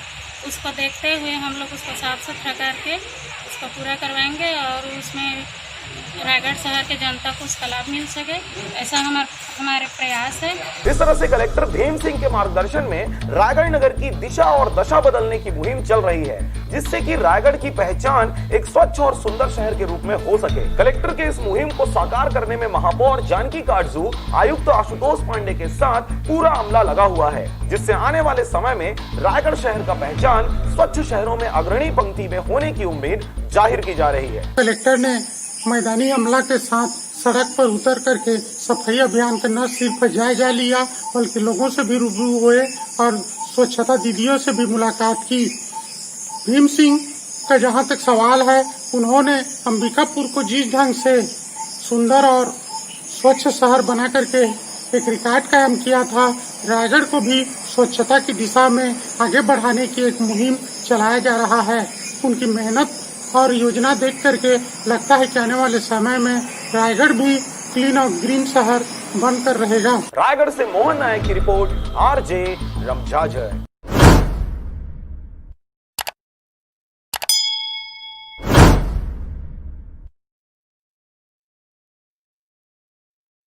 नोवेल कोरोना वायरस विश्वव्यापी महामारी का रूप इख्तियार कर लिया। ऐसे में जरूरत है हम सबको एक दूसरे का साथ देने का, क्योंकि यह खतरनाक बीमारी न बंदूक से डरता है, न तलवार से, न तोप से डरता है, न ही बम से। ये डरता है तो सिर्फ अकेलेपन से, और इसकी ताकत भीड़ भाड़ में और भी ज्यादा बढ़ जाती है। इसलिए आप सबसे अपील है, कृपया घरों में रहे और घर में रहकर जाबाज सैनिक की तरह इस खतरनाक बीमारी को लड़ने में शासन प्रशासन की मदद करें। धन्यवाद। नमस्कार, आप देख रहे हैं आरजे रमझाझर और मैं हूं राजकुमार यादव। लड़कियों और महिलाओं के लिए बनाया गया कानून इन दिनों सीधे साधे और भोले भाले लोगों के लिए नासुर बन गया है। महिलाओं की सुरक्षा के लिए बनाया गया कानून जितना महिलाओं की सुरक्षा नहीं करता, उससे कहीं ज्यादा पुलिस वालों की जेब भरने का काम करता है। ऐसा ही एक मामला मुंगेली जिले के सरगांव थाना में देखने को मिला। देखिए यह रिपोर्ट। वैसे तो हर युग में महिलाओं का शोषण और उन पर अत्याचार होता आया है। इन्हीं समस्याओं को देखते हुए अत्याधुनिक भारत के संविधान में महिलाओं को ज्यादा कानूनी सपोर्ट देते हुए ताकतवर बनाया गया है। परंतु इन ताकतवर कानूनों की वजह से पीड़ित शोषित महिलाओं को नहीं मिल रही, उससे कहीं ज्यादा पुलिस वालों की जेबें भरने का काम कर रहा है, और इससे भी ज्यादा भोले भाले और गरीब असहाय लोगों को आत्महत्या करने पर मजबूर भी कर रहा है। ऐसे ही एक मामले के अनुसार मुंगेली जिला के सरगांव में बीते दिनों सामतपुर ग्राम पंचायत का रहने वाला सुखदेव कौशल गाँव की ही रहने वाली एक लड़की को लेकर भाग गया, जिसकी जानकारी लड़के के घर वालों को नहीं थी। बाद में यह जानकारी गांव के ही रहने वाले मोती साहू के द्वारा लड़के के पिता बिहारी लाल कौशल को दी गई, और साथ में यह भी कहा गया कि वह कहीं भाग जाए वरना पुलिस वाले उसे पकड़कर मारपीट करेंगे। इसी डर से बिहारी लाल कौशल घटना दिनांक 26 जून 2020 से 3 दिनों तक यहाँ वहाँ भटकता रहा। परंतु बाद में लड़की के घर वालों की तरफ से थाना में दर्ज कराए गए रिपोर्ट के आधार पर पुलिसिया नाग बिहारी लाल कौशल को धर दबोचा और थाने में ले जाकर किसी बाहरी व्यक्ति से सामतपुर निवासी बिहारी लाल कौशल की पिटाई कराई गई। इस दौरान हरि राजपूत नामक व्यक्ति ने बिहारी लाल को मार से बचाने के लिए थाने में 20,000 रुपए देने की बात कही। बिहारी लाल कौशल हरि राजपूत को पहले से जानता था, इसलिए मार से बचने के लिए हरि राजपूत, जो पुलिस वालों का बिचौलिया कहा जाता है, उसे 20,000 रुपए दे दिए। मतलब साहब को सपोर्ट किया है कि यहीं पे सुलझा लो करके, और फिर उससे अकेले में बात किया। फिर उसके बाद मेरे से बोला कि पैसा लगेगा, तो 20,000 रुपया 20,000 रुपया लगेगा करके बोला, तो मैंने उसको दिया। महिलाओं की सुरक्षा के लिए बनाए गए कड़े कानूनों का फायदा पुलिस वाले इसी प्रकार उठा रहे हैं। इस घटना से साफ साफ जाहिर होता है, पीड़ित बिहारी लाल कौशल ने उक्त जानकारी के अलावा यह भी जानकारी दिया कि 20,000 देने के बाद उसे उसका मोबाइल जब्त कर छोड़ दिया गया। परंतु इस बीच अधिक पैसे कमाने की लालच में बिहारी लाल कौशल के पिता के 1.5 साला भतीजा और भाई मनाराम, गोविंद और उमेश को उसके घर जाकर पहले पुलिस वालों ने सामान्य पूछताछ की और बाद में मारपीट की गई। पुलिस को फिर बुला लिया। फिर दूसरा दिन उसने मेरे को थाना पकड़ के ले गया। थाना में पकड़ के ले गया। उसके बाद फिर मेरे को पुलिस साहू ने मारपीट करवाया। एक लड़के बिना वर्दी वाले लड़के के पास 6-7 घंटा मारा। लगातार बढ़ रहे पुलिसिया जातियों के बीच भोले भाले लोग गेहूं में घून सा पिसते जा रहे हैं। ऐसे में उक्त घटना के पीड़ित बिहारी लाल कौशल ने मदद की गुहार लगाते हुए श्रीमान पुलिस अधीक्षक मुंगेली से न्याय की अपील की है। ऐसे में एक मामले में मशहूर पत्रकार तरुण कौशिक रिसेंट रायपुर साप्ताहिक अखबार के कार्यकारी संपादक ने भी वर्षों पहले ऐसे ही एक मामले में मदद की गुहार लगाई थी, परंतु अब तक इस पर सही तरीके से सुनवाई नहीं हुई है, जिसको लेकर पीड़ित पत्रकार काफी परेशान है। और बीती रात सोशल मीडिया पर उन्होंने अपनी परेशानी का इजहार करते हुए मौत को गले लगाने की बात कही है। ऐसा नहीं है कि यही कुछ मामले हैं, ऐसे मामले लगातार पूरे प्रदेश में सुनने को मिल रहा है। लड़की के मामले को हमेशा तवज्जो देते हुए बगैर किसी जांच पड़ताल के लड़के के पक्ष को हमेशा दोषी ठहरा दिया जाता है और इस एवज में मोटी रकम की कमाई पुलिस के द्वारा की जाती है। जरूरत है इस प्रकार के नियम कानूनों पर संजीदगी से विचार करने का, जिससे भोले भाले और निरपराध व्यक्ति कभी ब्लैकमेलिंग और पुलिसिया कार्रवाई का शिकार न हो। सरगांव से राजकुमार यादव, नारायण बंजारे, करण सिंह के साथ ब्यूरो रिपोर्ट, आरजे रमझाझर।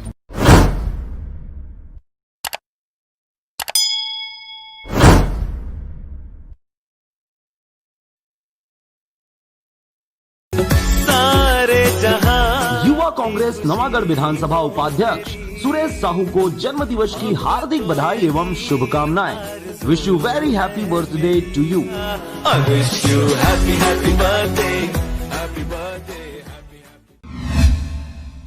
नमस्कार, आप देख रहे हैं आरजे रमझाझर और मैं हूं रीना चतुर्वेदी। कोरोना की वजह से स्कूल कॉलेज बंद हैं, जिससे पढ़ाई प्रभावित न हो इसके लिए ऑनलाइन पढ़ाई की सुविधा उपलब्ध कराई गई है। साथ ही स्कूली बच्चों का मध्याह्न भोजन भी प्रभावित है, जिससे जगह जगह स्कूलों में सूखा राशन वितरण किया जा रहा है। देखिए पूरी रिपोर्ट। कोरोना संक्रमण से बचाव और उसे फैलने से रोकने के लिए राज्य सरकार ने स्कूल को आगामी आदेश तक बंद रखने का निर्देश दिया है। जिस स्थिति में बच्चों का मध्याह्न भोजन प्रभावित न हो सके, इसलिए राज्य सरकार ने मध्याह्न भोजन में बच्चों के लिए सूखा राशन वितरण करने का आदेश दिया है। जिसके मद्देनजर पथरिया ब्लॉक अंतर्गत नगर पंचायत सरगांव में शासकीय बालक शाला में अध्ययनरत करने वाले 140 बच्चों को मुंगेली जिला पंचायत सभापति अंबालिका साहू व शाला समिति के अध्यक्ष नेहरू साहू के द्वारा स्कूली बच्चों को सूखा राशन वितरण किया गया, जिसमें दाल, चावल, सोयाबीन बड़ी, अचार, तेल सहित अन्य खाद्य सामग्री शामिल थे। साथ ही बच्चों को मास्क, सोशल डिस्टेंसिंग व कोरोना से बचाव जैसे अन्य निर्देशों का पालन कराने की समझाइश भी दी गई। इस दौरान पथरिया ब्लॉक के अन्य जनप्रतिनिधि भी उपस्थित रहे। सरगांव से राजकुमार यादव के साथ नारायण बंजारे की रिपोर्ट, आरजे रमझाझर।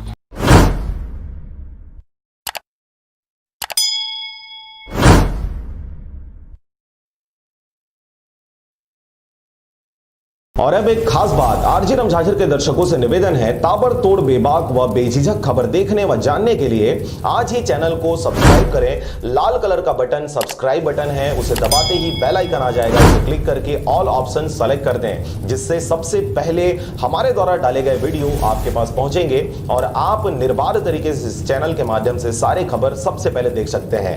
नमस्कार। पुतला दहन के दौरान पुलिस कर्मियों और प्रदर्शनकारियों के बीच काफी झूमाझटकी हुई। प्रदर्शनकारियों ने गंडई मैन चौक में पुतला दहन कर मोदी सरकार मुर्दाबाद, तानाशाह नहीं चलेगी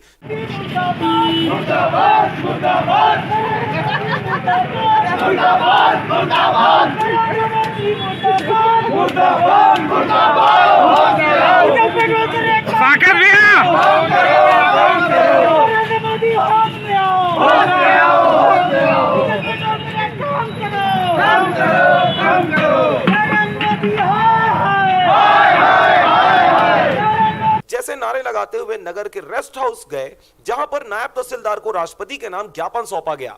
आज पूरे प्रदेश में, पूरे देश में डीजल और पेट्रोल की कीमतें जिस तरीके से बढ़ी हुई है, उसको लेकर हमारे प्रदेश के मुखिया परम सम्माननीय भूपेश बघेल जी के नेतृत्व में हमारे प्रदेश कांग्रेस कमेटी मोहन मरकाम जी के दिशा निर्देश में ब्लॉक कांग्रेस कमेटी गंडई के द्वारा धरना प्रदर्शन का आयोजन आज गंडई के गांधी चौक मुख्यालय में किया गया है। और इस महंगाई के विरुद्ध पूरा प्रदेश में कांग्रेस कमेटी जो है हर ब्लॉक इकाई में, पूरे जिले में, पूरे प्रदेश में इस महंगाई के विरोध में धरना और प्रदर्शन किया जा रहा है। हमारी प्रमुख मांगे यह है कि पेट्रोल और डीजल की जिस प्रकार से कीमतें बढ़ी हुई है, इस डीजल और पेट्रोल की कीमत कम किया जाए, किसानों को राहत दिया जाए, महंगाई जो बढ़ी हुई है, बेरोजगारी जो है उसको ख़त्म किया जाए, और महंगाई और जिस प्रकार से सरकार की तानाशाही, केंद्र सरकार की तानाशाही चल रही है, उस पर निरंकुश जो शासन प्रशासन चलाया जा रहा है, उस पर नियंत्रण होना चाहिए। प्रदर्शनकारियों में मुख्य रूप से पूर्व मंडी अध्यक्ष लाल टाकेश्वर शाह खुसरो, राजमहंत महेश दास रात्रे, अयूब कुरैशी, शाकेत दुबे, दिलीप ओगरे, भिगेश यादव, नारायण लाल चतुर्वेदी, रणजीत सिंह चंदेल, शुभम बघेल, लियाकत अली, जस्सी महिलांगे, निरंजन धरकर, अमित टंडन, सूरज नामदेव, बालकिशन डहरिया, जितेंद्र बंजारे सहित कांग्रेस के सैकड़ों कार्यकर्ता इस अवसर पर मौजूद रहे। हम लोग भी उतना ही सजग हैं, संगठन की ओर से भी हम लोग सजग हैं कि किसानों को राहत दिया जाए और मिलनी चाहिए, उनको जो नुकसान हुआ है उनकी भरपाई होगी, और हम लोग सरकार के समक्ष अपनी बात को रखेंगे। एक बात और कह रहा हूँ राजा साहब, ये वो नगर है जहाँ से बराबर 25 साल गुजर गया मांग करते करते। रमन सिंह ने भी यहाँ की घोषणा किया था पूर्ण तहसील का, उसके बाद हो नहीं पाया। भूपेश बघेल जी आए, उन्होंने भी घोषणा किया था इसको पूर्ण तहसील करने का, मगर आज तक कांग्रेस सरकार भी उस मांग को गंडई को नहीं दे पाई जो 25 साल से लगातार लोग मांग रहे हैं। अगर भाजपा की सरकार ने, डॉक्टर रमन सिंह ने यहाँ के लोगों को धोखा दिया, तो मेरा मानना है कि कहीं ना कहीं कांग्रेस की सरकार भूपेश बघेल ने भी इस नगर के लोगों को, निवासियों को गंडई के साथ न्याय होगा और हमको पूरा विश्वास है हमारे मुख्यमंत्री जी से। इस विषय में हम निकट भविष्य में उनसे फिर से संपर्क करेंगे और गंडई को पूर्ण तहसील का दर्जा प्राप्त होगा। लाल तारकेश्वर शाह खुसरो, पूर्व मंडी अध्यक्ष गंडई।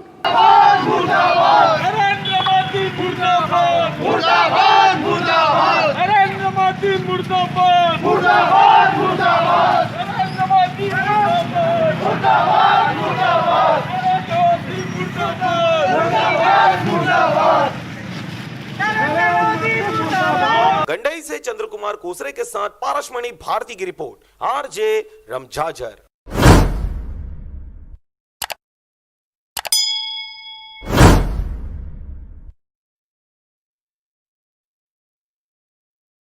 चंद्र ग्रहण एक ऐसी खगोलीय घटना है जो ग्रहों की स्थितियों के बदलाव से बनती है और इन ग्रहों का असर इंसान के नाम के अक्षर के अनुरूप यानी राशिफल पर भी होता है। जी हाँ, मैं आपको बता दूं दोस्तों, 5 जुलाई को चंद्र ग्रहण लगने जा रहा है। रविवार के दिन गुरु पूर्णिमा भी है और ठीक इसी दिन चंद्र ग्रहण लगेगा। ऐसे में अपडेट आप देख पाएंगे कि इन 3 राशियों के लिए शुभ रहेगा 5 जुलाई का चंद्र ग्रहण, खुलेंगे सफलता के रास्ते। और इसके अलावा इतना ही नहीं, इस चंद्र ग्रहण में क्या खास बात है, 5 जुलाई को लगने वाले चंद्र ग्रहण के बारे में पूरी डिटेल जानकारी मैं आपको बताऊंगा इस वीडियो में। साथ ही दोस्तों, चंद्र ग्रहण का राशिफल पर क्या क्या प्रभाव पड़ेगा। कर्क, कन्या, तुला और धनु राशि वाले सावधान रहें। सभी राशियों का भाग्य मैं आपको बताऊंगा कि 5 जुलाई को लगने वाला इस साल का तीसरा चंद्र ग्रहण भारत पर क्या असर डालेगा, भारत के प्रमुख शहरों में ये कितने बजे लगेगा चंद्र ग्रहण, क्या रहेगा शुद्ध काल और इसका महत्व। आइए दोस्तों जानते हैं पूरी जानकारी विस्तार से। तो दरअसल मैं आपको बता दूं कि आषाढ़ मास की पूर्णिमा पर लगने वाला यह चंद्र ग्रहण इस साल का तीसरा चंद्र ग्रहण है। 5 जुलाई 2020 तारीख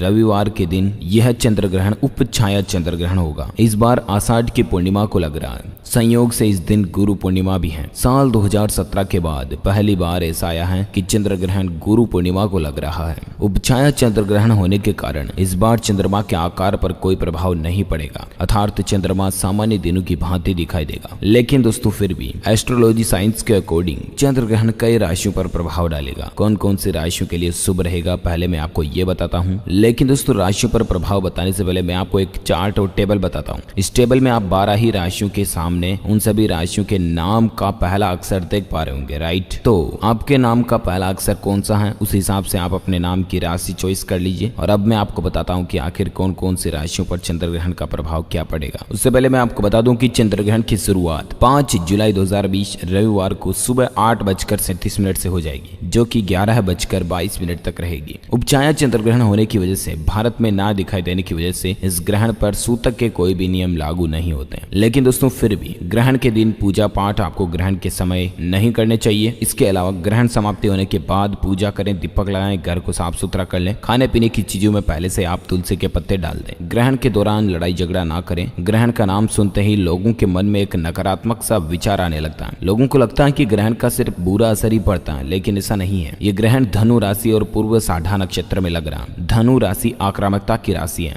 इस ग्रहण की वजह से देश दुनिया में युद्ध और विवादों जैसी स्थितियां भी पैदा हो सकती हैं, क्योंकि दोस्तों चंद्रमा जल तत्व का अधिपति है। इसलिए इस ग्रहण की वजह से भारत के कई हिस्सों में जल संबंधित आपदाएं भी आ सकती हैं, यानी बाढ़ वगैरह भी। 30 जून को बृहस्पति अपनी राशि बदल चुके हैं, जिसकी वजह से अब धीरे धीरे दुनिया भर में फैली महामारी में भी कमी आना शुरू होगी। यह ग्रहण दोस्तों 3 राशियों के लिए बहुत ही अच्छा रहने वाला है। इन राशियों के लिए ग्रहण के प्रभाव बहुत सुंदर दिखाई दे रहे हैं, यानी इनके जीवन में धन सफलता संबंधित सारी चीजें बेहतर रहेगी। करियर के अच्छे अवसर मिलेंगे, रुका हुआ फंसा हुआ धन प्राप्त होगा और जीवन की बहुत सारी बाधाएं दूर हो जाएंगी। आइए आपको बताते हैं कि वो राशियां कौन कौन सी हैं। नंबर 1 कर्क राशि। आपको भावनात्मक मामलों में थोड़ी दिक्कत हो सकती है, लेकिन करियर और धन के मामले आपके लिए बेहतर होंगे। अगर आप नौकरी में किसी तरह का बदलाव करना चाहते हैं तो ये समय आपके लिए बहुत उत्तम रहने वाला है। नेक्स्ट आता है तुला राशि। आपके शत्रु और आपके विरोधी शांत हो जाएंगे। आपके रुके हुए काम इस ग्रहण की वजह से पूरे होंगे। इस ग्रहण के प्रभाव से आपको करियर में सफलता मिलेगी। नेक्स्ट आता है कुंभ राशि। कुंभ राशि के जातक अगर आप अपने जीवन और और करियर में किसी तरह का बदलाव करना चाहते हैं तो इस ग्रहण से कर सकते हैं। ये आपके लिए बहुत सारे सकारात्मक परिणाम लेकर आने वाला है। अच्छा, जैसा कि मैंने आपको बताया दोस्तों कि कर्क, तुला और कुंभ राशि वाले कौन कौन से लोग हैं, तो इस लिस्ट में आप ये स्क्रीन पर सामने नाम देख सकते हैं, है, हा, ही, रे, रा, री, रू, गु, गा, गे, सी, सु, सा, दा, ऐसे, है ना। अच्छा, ये तो मैंने आपको 3 राशियां बताई, लेकिन और दूसरी राशियों पर चंद्रग्रहण का प्रभाव क्या पड़ेगा तो ये भी मैं आपको फटाफट से बता देता हूँ। दरअसल दोस्तों, पंचांग के अनुसार पूर्णिमा तिथि है कल और पूर्वाषाढ़ा नक्षत्र है। इसके बाद उत्तराषाढ़ा नक्षत्र आरंभ होगा। ग्रहण के समय चंद्रमा धनु राशि में रहेगा। इसके बाद 6 जुलाई को चंद्रमा मकर राशि में प्रवेश करेगा। सूर्य जो है वो मिथुन राशि में गोचर कर रहे हैं और इन ग्रहों की स्थिति सभी राशियों को प्रभावित भी कर रही है। ऐसे में सबसे पहले बात करते हैं मेष राशि की। मेष राशि वाले जातक कौन कौन से हैं जिनका नाम चैचा, चूची, लैला, लूली यानी कि सी या एल वगैरह से शुरू होता है, चंद्र प्रकाश, लाला राम, उन राशि के लोगों के लिए चंद्रग्रहण की स्थिति मानसिक तनाव में वृद्धि कर सकती है। इस दिन आप मन को शांत रखने की कोशिश करें, सेहत का ध्यान रखें, माँ का आशीर्वाद लें। आलस के कारण काम में मन कम लगेगा। संतान के स्वास्थ्य को लेकर चिंता हो सकती है। आय में वृद्धि होगी। नेक्स्ट आता है वृष राशि। वृष राशि के जातकों का पहला अक्षर होता है दोस्तों ई, उ, ए, ओ, वा, वी, वे, वो, जैसे वरुण, उदयलाल वगैरह। तो इस राशि के जातकों के लिए स्वास्थ्य को लेकर सचेत रहने की जरूरत है। किसी भी प्रकार का रोग आपको परेशान कर सकता है। व्यापार में नए संबंध बनेंगे, लेकिन कोई भी निर्णय जल्दबाजी में न लें। इस दिन खर्चों पर नियंत्रण रखें। बाहर जाने से बचें, जरूरी हो तभी घर से बाहर निकलें। नेक्स्ट आता है दोस्तों मिथुन राशि। मिथुन राशि के जातकों का पहला अक्षर कै, काकू, कमलेश, है वगैरह हो गया, हीरा लाल ऐसे। इन लोगों का मन विचलित रहेगा। किसी भी विवाद से बचें। नकारात्मक विचारों को मन से निकालें। घर पर अधिक समय बीतेगा। किसी मित्र से लंबे समय बाद बात हो सकती है। लेन देन से बचें। उधार न दें, नहीं लें। अनुशासित जीवन शैली को अपनाएं, नहीं तो सेहत को नुकसान पहुंच सकता है। कर्क राशि। नेक्स्ट, कर्क राशि के जातकों का पहला अक्षर ही, हु, हा, डी, डू, डा होता है और इस राशि के जातकों के लिए जिम्मेदारियों के कारण थोड़ा बहुत तनाव पैदा हो सकता है, लेकिन यह आपके लिए लाभकारी है। जॉब और बिजनेस में लाभ होगा। व्यस्तताओं के कारण दाम्पत्य जीवन में संतुलन बनाने में असुविधा होगी, जिस कारण तनाव आ सकता है। लव पार्टनर के लिए समय निकालें। संतान को लेकर चिंता हो सकती है। अगला आता है सिंह राशि। सिंह राशि के जातकों को आत्मविश्वास में वृद्धि मिलेगी। अच्छा, सिंह राशि में कौन कौन से आते हैं तो माँ, मो, मीमी, टाटू, टीटी। इस राशि के जातक वाहन चलाते समय सावधानी बरतें। पेट संबंधित कोई दिक्कत परेशान कर सकती है। खान पान पर ध्यान रखने की जरूरत है। गैजेट्स पर धन खर्च करने की योजना बना सकते हैं, यानी कि मोबाइल फोन्स वगैरह आप नया लाने की प्लानिंग बना सकते हैं। इसके अलावा दाम्पत्य जीवन में मधुरता आएगी। नए अवसर और बदलाव की भी संभावना बन रही है। अगला आता है दोस्तों कन्या राशि। कन्या राशि के जातकों को काम के बोझ के कारण तनाव हो सकता है। नए लोगों से मिलने में समय गुजरेगा। परिवार के साथ अधिक समय बिताने का अवसर मिलेगा। खर्च करते समय घर के बजट का भी ध्यान रखें। ऑनलाइन शॉपिंग आप कर सकते हैं। बच्चों के साथ अच्छा समय गुजरेगा। संगीत सुनने और पढ़ने की भी इच्छा आज हो सकती है। अगला आता है दोस्तों तुला राशि। चंद्र ग्रहण आपकी राशि पर भी बहुत प्रभाव डाल रहा है। चंद्र ग्रहण का आपकी राशि पर मिला जुला प्रभाव रहेगा, इसलिए इस दिन जो भी करें सोच विचार करें। मित्र और किसी रिश्तेदार को लेकर कोई तनाव की स्थिति बन सकती है। इस दिन वही कार्य करें जिसमें आपका मन लगता हो। क्रोध करने से बचें। अगला आता है दोस्तों वृश्चिक राशि। आज के दिन आप एकांत में रहना पसंद करेंगे। पत्नी के साथ अच्छा समय गुजरेगा। पुरानी बातों को याद करके आप भावुक हो सकते हैं। इस दिन सेहत का भी खास ध्यान रखें। यात्रा करनी पड़ सकती है। नई जिम्मेदारी मिलने की भी संभावना बन रही है। खाने पीने पर धन खर्च होगा। अगला आता है दोस्तों धनु राशि। आपकी राशि पर चंद्रग्रहण का सीधा असर पड़ रहा है, क्योंकि चंद्रग्रहण धनु राशि में ही लग रहा है। इसलिए आज के दिन आप खास और विशेष तौर से सावधानी बरतें। ग्रहण के समय घर से बाहर न निकलें। तनाव की स्थिति में क्रोध करने से बचें। निवेश और धन से संबंधित कोई भी फैसला लेने से पहले योग्य व्यक्तियों से सलाह जरूर लें। वाहन चलाने से बचें। अगला आता है दोस्तों मकर राशि। जॉब और व्यापार में लाभ की स्थिति बन रही है। कोई रुके हुए कार्य के पूर्ण होने की खबर मिल सकती है। लोगों का इस दिन आपको भरपूर सहयोग मिलने जा रहा है। परिवार के साथ समय अच्छा गुजरेगा। इस दिन खर्चे बढ़ेंगे। संतान की शिक्षा को लेकर चिंता हो सकती है। लव पार्टनर के साथ किसी भी बात को लेकर नाराजगी हो सकती है। बिजनेस को लेकर यात्रा भी करनी पड़ सकती है। अच्छा, अगला आता है कुंभ राशि।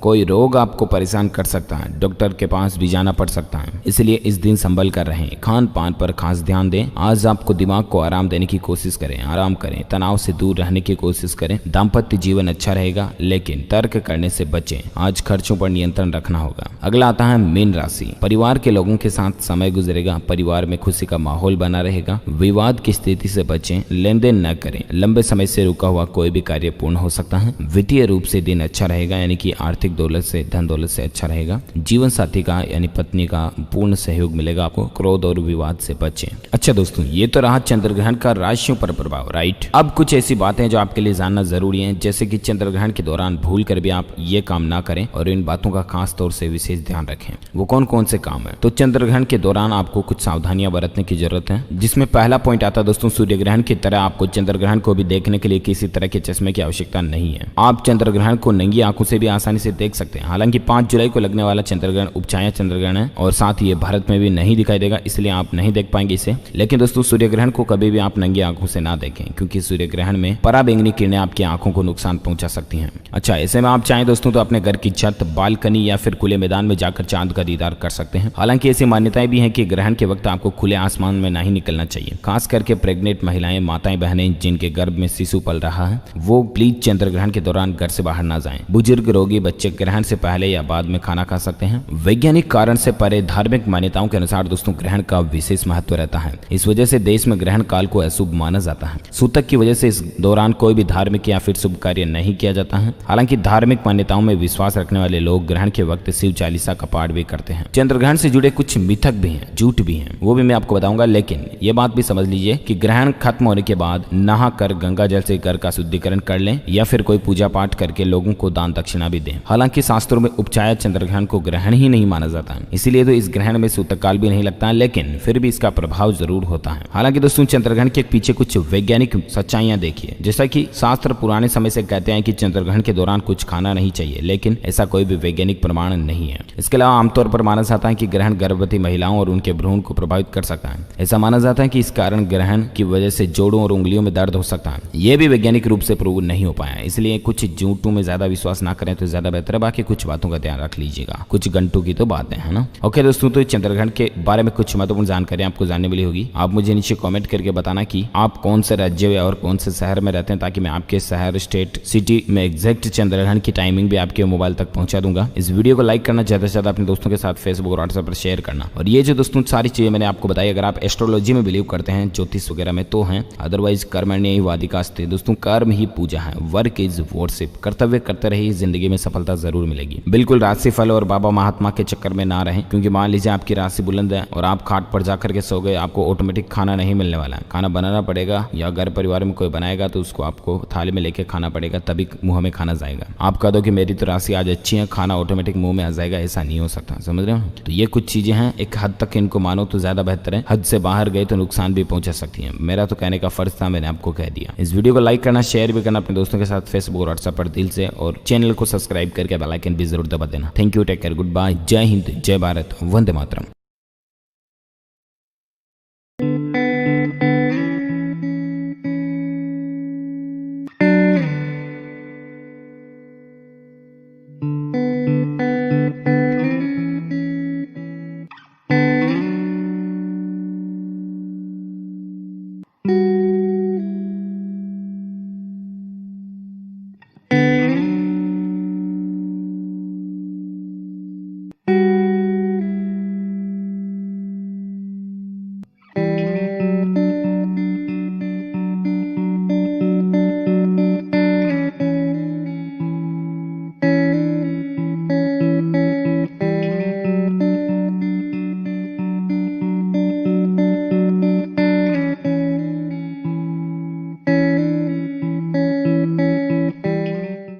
और अब एक खास बात, आरजे रमझाझर के दर्शकों से निवेदन है, ताबड़तोड़ बेबाक व बेझिझक खबर देखने व जानने के लिए आज ही चैनल को सब्सक्राइब करें। लाल कलर का बटन सब्सक्राइब बटन है, उसे दबाते ही बेल आइकन आ जाएगा, उसे क्लिक करके ऑल ऑप्शन सेलेक्ट कर दें, जिससे सबसे पहले हमारे द्वारा डाले गए वीडियो आपके पास पहुंचेंगे और आप निर्बाध तरीके से इस चैनल के माध्यम से सारे खबर सबसे पहले देख सकते हैं। नमस्कार।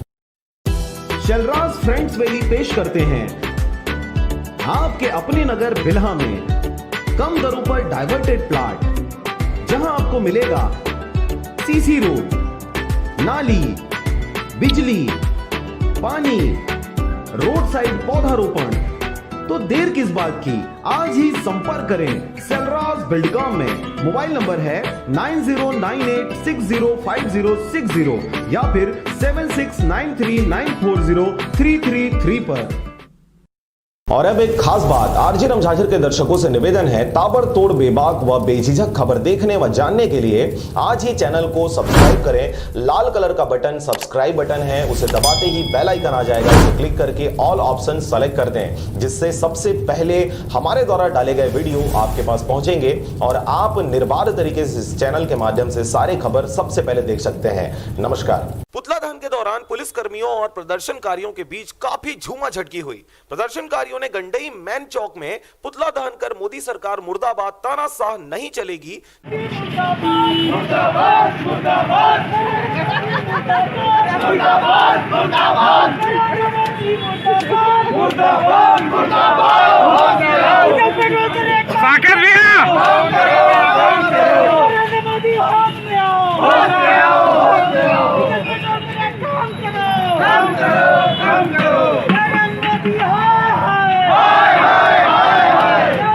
जैसे नारे लगाते हुए नगर के रेस्ट हाउस गए, जहां पर नायब तहसीलदार को राष्ट्रपति के नाम ज्ञापन सौंपा गया।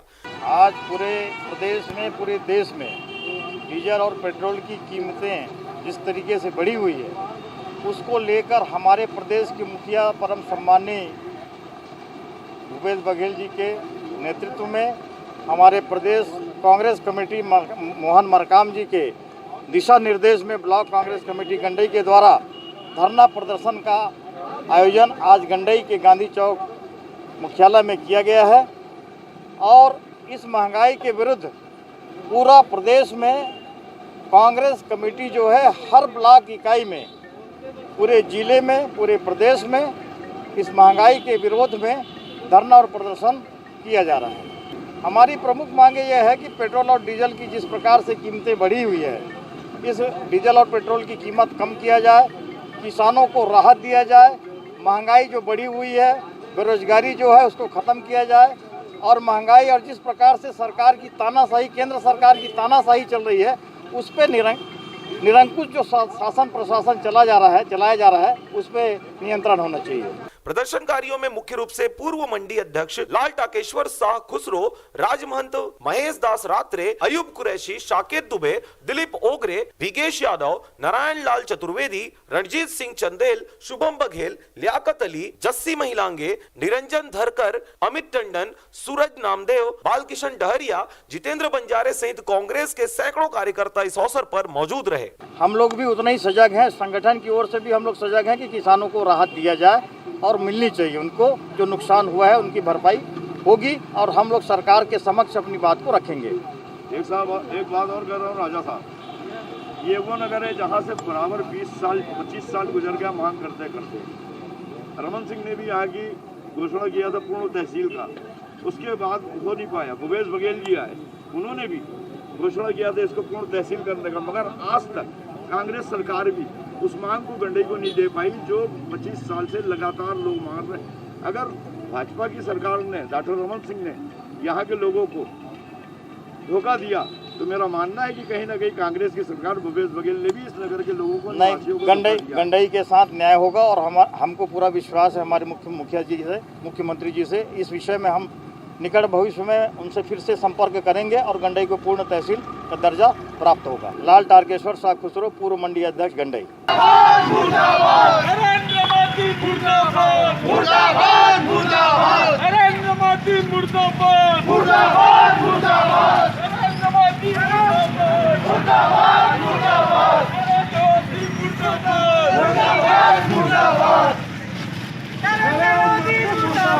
गंडई से चंद्र कुमार कोसरे के साथ पारसमणि भारती की रिपोर्ट, आरजे रमझाझर।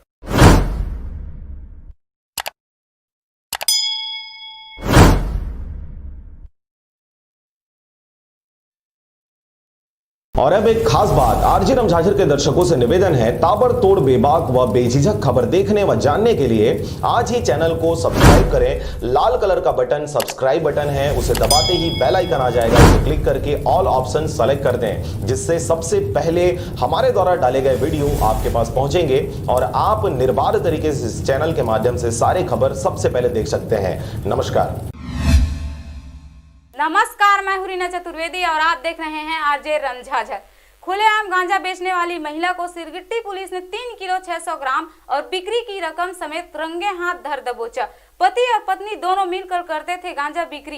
देखिए पूरी रिपोर्ट। बिलासपुर जिले के सिरगिट्टी थाना अंतर्गत खुलेआम सब्जी मंडी तिफरा के सामने गांजा बेचते हुए एक महिला को देखकर थाना प्रभारी को सूचना दिया गया। सूचना के आधार पर सिरगिट्टी सीएसपी को जानकारी दिया गया, जिसके बाद वरिष्ठ अधिकारियों के आदेश के अनुसार त्वरित कार्रवाई हेतु प्रधान आरक्षक प्रवीण पांडे एवं महिला आरक्षक गीता साहू और उनकी टीम के साथ सूचना स्थल पर रवाना हुए, जहां पर महिला द्वारा एक झोपड़ी के सामने सफेद झोला लिए गांजा बेचने का कारोबार किया जा रहा था, जिसको घेराबंदी कर हिरासत में ले लिया गया। नाम पूछने पर अपना नाम उन्होंने पूजा बताया, जिसकी उम्र 25 वर्ष है और वह मन्ना डोल तिफरा बिलासपुर की निवासी है। इस महिला को महिला आरक्षक गीता साहू के द्वारा जमा तलाशी एवं हाथ में रखे सफेद झोला की तलाशी ली गई तो 3 किलो 600 ग्राम और 340 रुपए बिक्री की रकम पाया गया।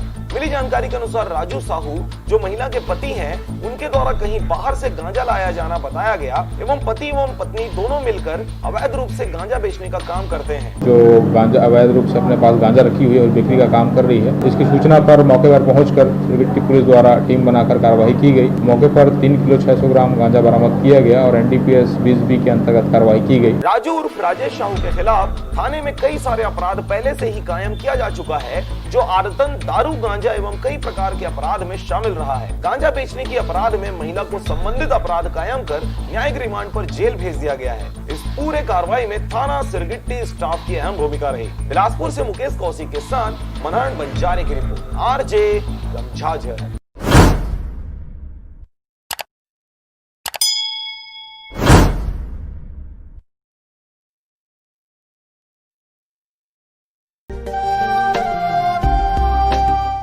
चाहते हैं मीडिया में अपना करियर बनाना, रिपोर्टर, राइटर या फिर एडिटर बनना, तो आज ही संपर्क करें RJ रमझाझर में। नमस्कार, मैं हुरीना चतुर्वेदी और आप देख रहे हैं RJ रमझाझर।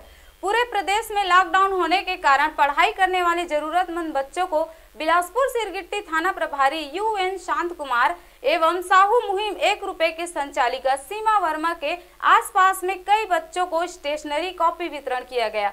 देखिए पूरी रिपोर्ट। बिलासपुर जिले के 1 रुपया मुहिम की संचालिका सीमा वर्मा एवं सिरगिट्टी थाना प्रभारी साहू जी का कहना है कि शिक्षा हमारे समाज के लिए बेहद जरूरी है। शिक्षा के बिना देश का विकास अधूरा है। कोरोना की वजह से बच्चे स्कूल नहीं जा पा रहे, बच्चे शिक्षा से दूर न हो, इसलिए बच्चों को प्रैक्टिस और शिक्षा हेतु आवश्यक सामग्री बांटी गई है। जी, हमारा जो उद्देश्य है वो बच्चों को एजुकेशन से जोड़े रहना है और इस हमारे कड़ी में आज हमने सिरगिट्टी थाना प्रभारी शांत कुमार साहू जी के सानिध्य में हमने छोटे छोटे बच्चों को, ज़रूरतमंद बच्चों को ज़रूरत की स्टेशनरी की सामानें हमने डिस्ट्रीब्यूट की, ताकि बच्चे इस लॉकडाउन के पीरियड में एजुकेशन से दूर ना जाए, क्योंकि हर प्रॉब्लम का सलूशन एजुकेशन है। सीमा वर्मा के द्वारा अब तक 10,000 से भी ज्यादा बच्चों को स्टेशनरी का सामान बांटा गया है।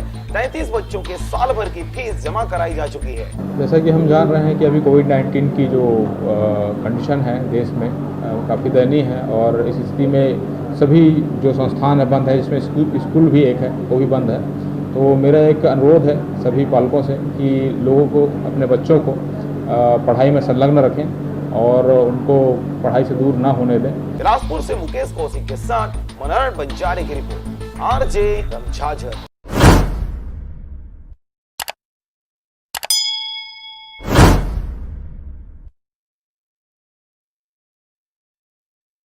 और अब एक खास बात, RJ रमझाझर के दर्शकों से निवेदन है, ताबड़तोड़ बेबाक व बेझिझक खबर देखने व जानने के लिए आज ही चैनल को सब्सक्राइब करें। लाल कलर का बटन सब्सक्राइब बटन है, उसे दबाते ही बेल आइकन आ जाएगा, उसे क्लिक करके ऑल ऑप्शन सेलेक्ट कर दें, जिससे सबसे पहले हमारे द्वारा डाले गए वीडियो आपके पास पहुंचेंगे और आप निर्बाध तरीके से इस चैनल के माध्यम से सारे खबर सबसे पहले देख सकते हैं। नमस्कार। नमस्कार, आप देख रहे हैं RJ रमझाझर और मैं हुरीना चतुर्वेदी।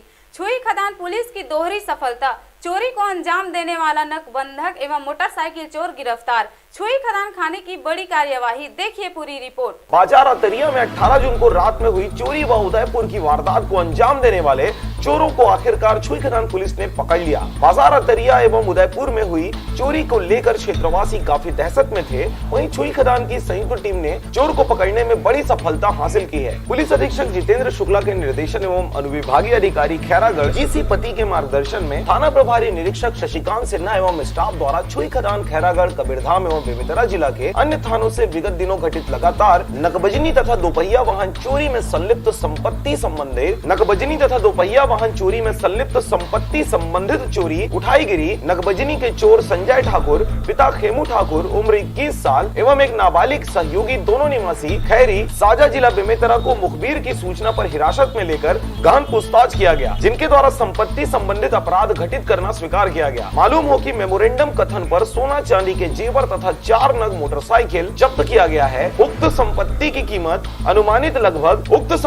कीमत लगभग 2 लाख एवं 10,000 नकदी व चांदी की जब्त की गई है। आरोपी संजय ठाकुर एवं विधि से संघर्षरत बालक को थाना छुई खदान से अपराध क्रमांक 122/20 धारा 457 380 भादवी 132/2020 धारा 379 भादवी में गिरफ्तार किया गया है, जिन्हें माननीय न्यायालय JMFC छुई खदान व किशोर न्यायालय राजनांदगांव में पेश किया गया है। ये 4 मोटरसाइकिल चोरी करा था और सोने चांदी के जेवरात भी बाजार असरिया उदयपुर ग्रामों में किया था, नकबजनी किया था। इस संबंध में पूछताछ करके सब जब्ती किया गया और इस प्रकार कुल जो है 2 लाख से ऊपर राशि का संपत्ति जब्ती किया गया और इन्हें गिरफ्तार करके संबंधित माननीय न्यायालय में पेश किया जा रहा है। छुई खदान से पारसमणि भारती की रिपोर्ट RJ रमझाझर।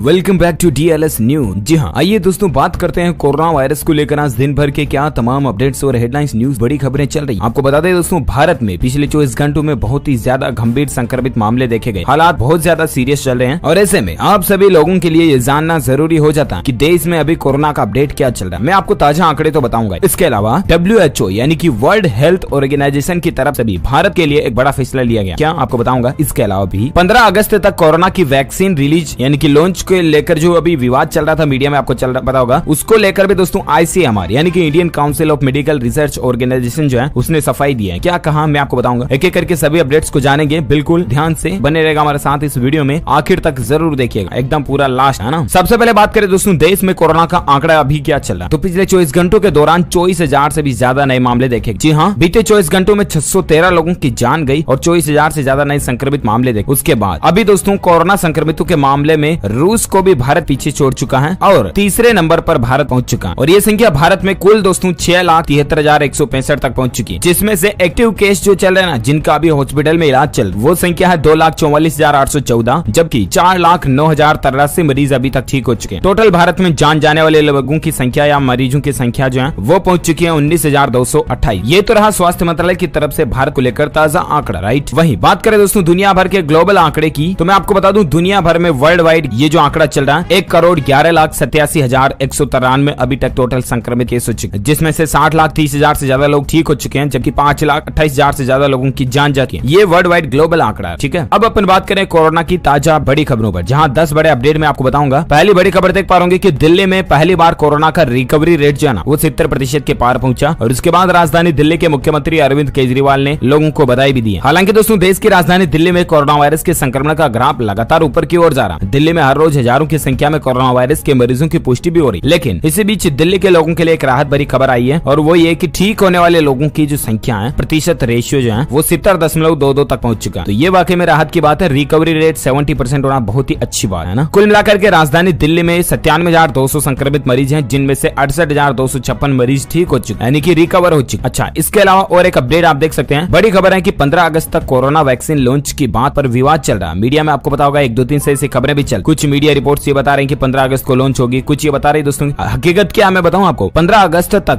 हालांकि ICMR ने तो 15 अगस्त का भी जिक्र नहीं किया, लेकिन जितनी जल्दी हो सके उतनी जल्दी क्लिनिकल ट्रायल पूरा करने की बात ICMR ने जो वो वैक्सीन बना रही उस कंपनी को कहा, और बाकी मीडिया वाले लोग बड़ा चढ़ाकर बता देते हैं। तो इस पर ICMR ने एक बार फिर से क्लियरिफिकेशन दिया है। दरअसल देश के 12 अस्पतालों के प्रमुखों को 15 अगस्त तक कोरोना वायरस वैक्सीन का टीका लॉन्च करने के संबंधित पत्र पर भारतीय चिकित्सा अनुसंधान केंद्र यानी कि Indian council of medical research organization ने अपनी सफाई देते हुए कहा दोस्तों की उसने पूरी प्रक्रिया को लाल फीताशाही से बचाने के लिए ऐसा लिखा था। ICMR ने रविवार को यह कहा कि सभी मेडिकल अस्पतालों में ऐसे परीक्षण के अनुमोदन के लिए आचार समिति होती है। इन समितियों की बैठक पूर्व निर्धारित समय पर होती है और ऐसे में कुल मिलाकर के देरी ना हो मानव परीक्षण पर। इसीलिए ICMR ने तो सिंपल पत्र लिखकर के बात कही थी। बाकी लोग गप्पे मारते हैं, मीडिया में बड़ा चढ़ा कर कह देते हैं। सभी क्लिनिकल ट्रायल को पूरा करने के लिए इस वैक्सीन को 15 अगस्त तक लॉन्च करने की तैयारी है। ऐसा चल यानी कि 15 अगस्त तक क्लिनिकल ट्रायल का रिजल्ट आने की संभावना है, ना कि वैक्सीन लॉन्च हो। तो ये आप क्लियरिफिकेशन रहे, डाउट में ना रहे और ऐसा ना माने कि 15 अगस्त को कोई कोरोना की दवाई आ रही है, ऐसा ना समझे ना। ठंडे दिमाग से चीज को समझने की कोशिश चलिए। साथ ही अगली खबर है कि राजधानी दिल्ली में सर्विलांस और रिस्पांस योजना की संशोधित रणनीति भी जारी हो चुकी है। 10 जुलाई के बाद समीक्षा होगी इसकी, जहां कोविड-19 सर्विलांस और रिस्पांस को मजबूत करने के लिए संशोधित रणनीति पर एक रिपोर्ट तैयार की गई। रिपोर्ट में कहा गया दोस्तों कि मौजूदा हालात में डोर टू डोर सर्वे अच्छा विकल्प नहीं है। आपको पता होगा हाल ही में राजधानी दिल्ली में डोर टू डोर सर्वे करने का एक प्लान बनाया था, तो उसको लेकर अभी नई प्लानिंग चल रही है। एक रिपोर्ट भी तैयार की गई है केंद्रीय स्वास्थ्य एवं परिवार कल्याण मंत्रालय की तरफ से। इसके अलावा दिल्ली सरकार, ICMR और नीति आयोग ने मिलकर के ये रिपोर्ट तैयार, जिसमें ये विकल्प माना गया दोस्तों की डोर टू डोर जाना अभी अच्छा नहीं। इसके साथ ही दिल्ली की आबादी और इलाकों को 3 हिस्सों में बांटकर काम करने की एक रणनीति बनाई गई। 10 जुलाई 2020 के बाद इस पूरी रणनीति की समीक्षा की जाएगी। तो ये कुछ अपडेट चल। साथ ही अगली खबर है कि WHO ने भी माना हिंदुस्तान का लोहा, कहा कि भारत की कोरोना टेस्टिंग किट में आत्मनिर्भरता एक बड़ी उपलब्धि है। जहां दोस्तों भारत ने कोरोना वायरस महामारी से अब तक जिस तरह की जंग लड़ी है ना, उसकी शुरुआत से प्रशंसा होती आ रही। अमेरिका जैसे विकसित देशों में जहां इस जानलेवा वायरस ने लाखों लोगों की जान ले ली, वही भारत में कोरोना से मौत का आंकड़ा काफी कम है। इधर भारत के वैज्ञानिक लगातार कोरोना वायरस की सस्ती किटों और वैक्सीन पर तेजी से काम कर कोरोना टेस्टिंग किटों को लेकर भारत अब आत्मनिर्भर हो गया और अब भारत में ही सस्ती कोरोना जांच किट बन रही। इस पर दोस्तों विश्व स्वास्थ्य संगठन यानी कि WHO ने भी भारत का लोहा मानते हुए इसे एक बड़ी उपलब्धि बताया। आपको बता दें कि भारत अपनी कोरोना वैक्सीन, जिसका नाम है कोवैक्सीन, भी फिर वही बात आ गई मीडिया में, ये बार बार बताया जा रहा है दोस्तों की 15 अगस्त को लॉन्च होने जा रही है, लेकिन इसका 15 अगस्त को क्लिनिकल ट्रायल आने जा रहा है। मैंने आपको इससे पहले वाला अपडेट बताया था ना, तो ये कंफ्यूजन मीडिया में काफी समय से चल रहा है, जैसा कि आप यहाँ देख सकते हैं। और इसी बीच दोस्तों भारत की सराहना करते हुए WHO की chief scientist doctor Soumya Swaminathan ने कहा कि कोरोना वायरस संक्रमण को लेकर भारत सरकार ने शुरुआत से ही बेहद गंभीर कदम उठाए। साथ ही WHO की सिफारिशों के आधार पर जनवरी में ही कुछ उपाय किए। आज भारत एक दिन में 2 लाख से ज्यादा टेस्टिंग कर रहा है। अब भारत टेस्टिंग किट खुद भी बना रहा है। ये भारत के लिए एक बड़ी उपलब्धि है कि पिछले कुछ महीनों में भारत टेस्टिंग किटों में आत्मनिर्भर बन गए और बड़े पैमाने पर सक्षम हो रहा है। आपको पता होगा बीच में तो सरकार ने 50 लाख किट वगैरह एक्सपोर्ट यानी कि निर्यात करने की भी इजाजत दी थी। तो ये भारत के लिए बड़े ही गौरव की बात है दोस्तों, हम सभी इंडियंस के लिए भी, कि भारत इंडिपेंडेंट बन, बोले तो आत्मनिर्भर, स्वतंत्र बन रहा है, दूसरे देशों के कोई अधीन नहीं, किसी भी तरह से ट्रेड के रूप में या व्यापार के रूप में इस टेस्टिंग किट के मामले है ना। तो ये हम सभी भारतीय नागरिकों के लिए भी सीना चौड़ा करने वाली बात है। अगर आप भी सच्चे इंडियंस, भारतीय नागरिक होने के नाते दिल से इस वीडियो पर एक लाइक तो बनता है। इसी बात पर लाइक कर दीजिए फटाफट से, इन सब चीजों को मिला करके एक लाइक तो बनता है। और कमेंट बॉक्स में जय हिंद, जय भारत, वंदे मातरम जरूर लिखिए। इसी बीच मैं आपको अवगत करा देता हूँ कुछ और बड़ी खबरों से, जहाँ देख पाओगे कि सीमा विवाद, अभी जो भारत चीन के बीच मसला चल रहा है उसको लेकर और कोरोना वायरस को लेकर रक्षा मंत्री राजनाथ सिंह का बड़ा बयान निकल कर आ रहा। अस्पताल और बॉर्डर पर पूरी तैयारी है। दरअसल दोस्तों देश के भीतर कोरोना संक्रमण के संकट और देश के बाहरी सीमा पर चीन जैसे पड़ोसी देश के साथ चल रही तनावपूर्ण स्थिति के बीच रक्षा मंत्री राजनाथ सिंह ने एक बड़ा बयान दिया है। राजनाथ सिंह ने कहा दोस्तों कि देश के अस्पतालों में और बॉर्डर पर सेना पूरी तरह से तैयार। राजनाथ ने ये बात दिल्ली में बनाए गए सरदार वल्लभ भाई पटेल कोविड अस्पताल के दौरे पर कही। राजनाथ सिंह के अलावा केंद्रीय मंत्री यानी गृह मंत्री अमित शाह और दिल्ली के मुख्यमंत्री अरविंद केजरीवाल ने भी इस नवनिर्मित अस्पताल का दौरा किया। तो ये कुछ पॉलिटिकल चर्चाएं भी चल रही इस बीच। और खबर है कि लखनऊ में सिविल अस्पताल के 9 कर्मचारियों सहित DIG जेल भी कोरोना संक्रमित पाए गए। बढ़ रहा प्रकोप, हालात देख सकते हैं आप। और इसी बीच अपडेट है दोस्तों की 14 जुलाई तक ऑस्ट्रेलिया के लिए कोई भी विमान सेवा नहीं रहेगी। जी हाँ, कोरोना की वजह से रोक लगा दी गई है। दरअसल आपको बता दें कि ऑस्ट्रेलिया में कोरोना वायरस के कारण लगाए गए प्रतिबंधों के कारण 4 जुलाई से लेकर 14 जुलाई के बीच वंदे भारत मिशन के तहत निर्धारित सभी फ्लाइट्स को स्थगित कर दिया गया है। एयर इंडिया ने एक बयान में कहा कि हाल ही में ऑस्ट्रेलिया में अंतर्राष्ट्रीय उड़ानों पर लगाए गए कोरोना से संबंधित प्रतिबंधों के कारण वहां से वंदे भारत मिशन के अगले चरण में आने वाली विमानों को स्थगित किया जा रहा है। राष्ट्रीय वाहक के अनुसार सभी स्थगित उड़ानें अब 15 जुलाई से संचालित होगी। तो ये अपडेट चल रहा है क्योंकि दोस्तों ऑस्ट्रेलिया में जो हमारे भारतीय लोग फंसे हुए हैं ना, उनको वापस भारत लाने के लिए जो वंदे भारत मिशन के तहत फ्लाइट जाने वाली थी, तो ऑस्ट्रेलिया कंट्री जो है उसने अंतर्राष्ट्रीय फ्लाइटों पर बैन लगा दिया। तो फिर अब भारत से वहां पर फ्लाइट कैसे पहुंची है ना, तो इसलिए 15 जुलाई तक फिलहाल ये चीजें पहुंच रहेगी या पोस्टपोन रहेगी ना। साथ ही अगली खबर देख सकते हैं, ब्रेकिंग न्यूज है दोस्तों, पहली बार चीन में आखिर कैसे फैला कोरोना वायरस। WHO की जांच से पहले ये खुलासा देखने को मिला है। दरअसल कोरोना वायरस महामारी को लेकर चीन पर पहले से ही कई आरोप लगते आ रहे हैं, राइट। वहीं अब एक रिपोर्ट में इस बात का खुलासा हुआ दोस्तों कि चीन में 7 साल पहले एक ऐसे वायरस स्ट्रेन का पता चला जिसे मौजूदा कोरोना वायरस का सबसे करीबी समझा जाता है। TheTimes.co.uk की रिपोर्ट के मुताबिक चीन ने 2013 में मिले इस वायरस की जानकारी छिपा कर रखी थी। द सन में छपी रिपोर्ट के मुताबिक चमगादड़ और चूहे की मौजूदगी वाली एक खदान से चीन को 2013 में कोरोना वायरस से जुड़ा एक वायरस स्ट्रेन मिला। इस वायरस स्ट्रेन को चीन ने सालों तक वुहान के विवादित लैब में रखा था। कुछ दिन पहले ही WHO ने ऐलान किया कि उसकी टीम चीन में वायरस की उत्पत्ति का पता भी लगाई। वहीं अब 7 साल पहले मिले वायरस स्ट्रेन की जानकारी को कोरोना की उत्पत्ति के संबंध में महत्वपूर्ण समझा जा रहा। और आप देखते हैं WHO जो टीम भेजेगी चीन में, उसको लेकर क्या नए रिसर्च खुलासे सामने आते हैं, मैं आपको बताता रहूंगा DLS न्यूज के ऊपर। फिलहाल आप अगली खबर देख सकते हैं कि पिछले 24 घंटों के दौरान BSF के 36 जवानों का कोरोना टेस्ट पॉजिटिव पाया। 817 मरीज ठीक भी हो चुके हैं। ठीक होने वाली बात राहत की है, लेकिन दोस्तों वाकई में इस तरह से हमारे जवानों का कोरोना टेस्ट पॉजिटिव आना वाकई में बेहद दुखदायी बात है। ये BSF के जवानों में कोरोना संक्रमण बढ़ता जा रहा। पिछले 24 घंटों में सीमा सुरक्षा बल के 36 जवानों का कोरोना टेस्ट पॉजिटिव पाया। इसके लिए 33 जवान ठीक हो चुके हैं। सीमा सुरक्षा बल द्वारा जारी किए गए बयान के मुताबिक अभी BSF में 526 टोटल एक्टिव केस, वहीं 817 लोग ठीक हो चुके। बता दें दोस्तों कि BSF के जवानों में संक्रमण का खतरा लगातार बढ़ता जा। चलिए इसी बीच खबर है कि कोरोना से जंग में संजीवनी बनी भारत की दवा पर WHO ने रोक लगाई। दरअसल दोस्तों विश्व स्वास्थ्य संगठन यानी कि WHO ने कहा है कि वह अस्पताल में भर्ती कोरोना वायरस से संक्रमित मरीजों के उपचार में मलेरिया रोधी दवा हाइड्रोक्सीक्लोरोक्वीन के प्रभावी होने या नहीं होने के संबंध में चल रहे परीक्षण को बंद कर रहा। WHO ने शनिवार को कहा कि उसने परीक्षण की निगरानी कर रही समिति के हाइड्रोक्सीक्लोरोक्वीन और HIV एड्स के मरीजों के उपचार के लिए इस्तेमाल होने वाली दवा लोपिनाविर और रिटोनाविर के परीक्षण को रोक देने की सिफारिश भी स्वीकार कर ली। तो ये कुछ मसला चल रहा दोस्तों कुल मिलाकर के कोरोना को लेकर और इसकी दवाई हाइड्रोक्सीक्लोरोक्वीन को लेकर। हालांकि आपको पता होगा बीच में भी WHO ने इस पर रोक लगाई थी, लेकिन हमारी भारत सरकार ने कहा था कि हम तो हमारी रिस्क पर लगाएंगे, इस दवाई को काम में लेंगे, इलाज में मतलब यूज करेंगे वगैरह। अब देखते हैं इस WHO के नए बयान के बाद और भारत सरकार की तरफ से नए फैसले को लेकर क्या अपडेट आता है, मैं आपको बताता रहूंगा DLS न्यूज के ऊपर। इसके लिए आप हमसे जुड़े रहेगा, चैनल को सब्सक्राइब करके बेल आइकन जरूर दबाए रखिए ताकि आप कभी भी कोई भी इंपॉर्टेंट अपडेट्स को मिस नहीं कर पाएंगे। जी हाँ, इसी बीच एक और अगली बड़ी खबर आप देख सकते हैं दोस्तों कि चीन के चीजें छिपाने और धोखा देने के चलते कोरोना वायरस पूरी दुनिया में फैला। एक बार फिर से अमेरिकी राष्ट्रपति डोनाल्ड ट्रंप ने चीन पर तकंजा कसा है। दरअसल आपको पता होगा जब से कोरोना फैला अमेरिका और चीन के बीच 36 का आंकड़ा बना हुआ, राइट। बार बार मीडिया में न्यूज में डोनाल्ड ट्रंप जो है अमेरिका के राष्ट्रपति, वो चीन को दोषी ठहराते आए इस वायरस के फैलने के चलते। और ऐसे में चीन पर एक बार फिर से हमलावर होते हुए अमेरिकी राष्ट्रपति डोनाल्ड ट्रंप ने देश के 244वें स्वतंत्रता दिवस के मौके पर दूसरी सैल्यूट टू अमेरिका रैली को संबोधित करते हुए कहा कि चीन से आए वायरस के अमेरिका में फैलने से पहले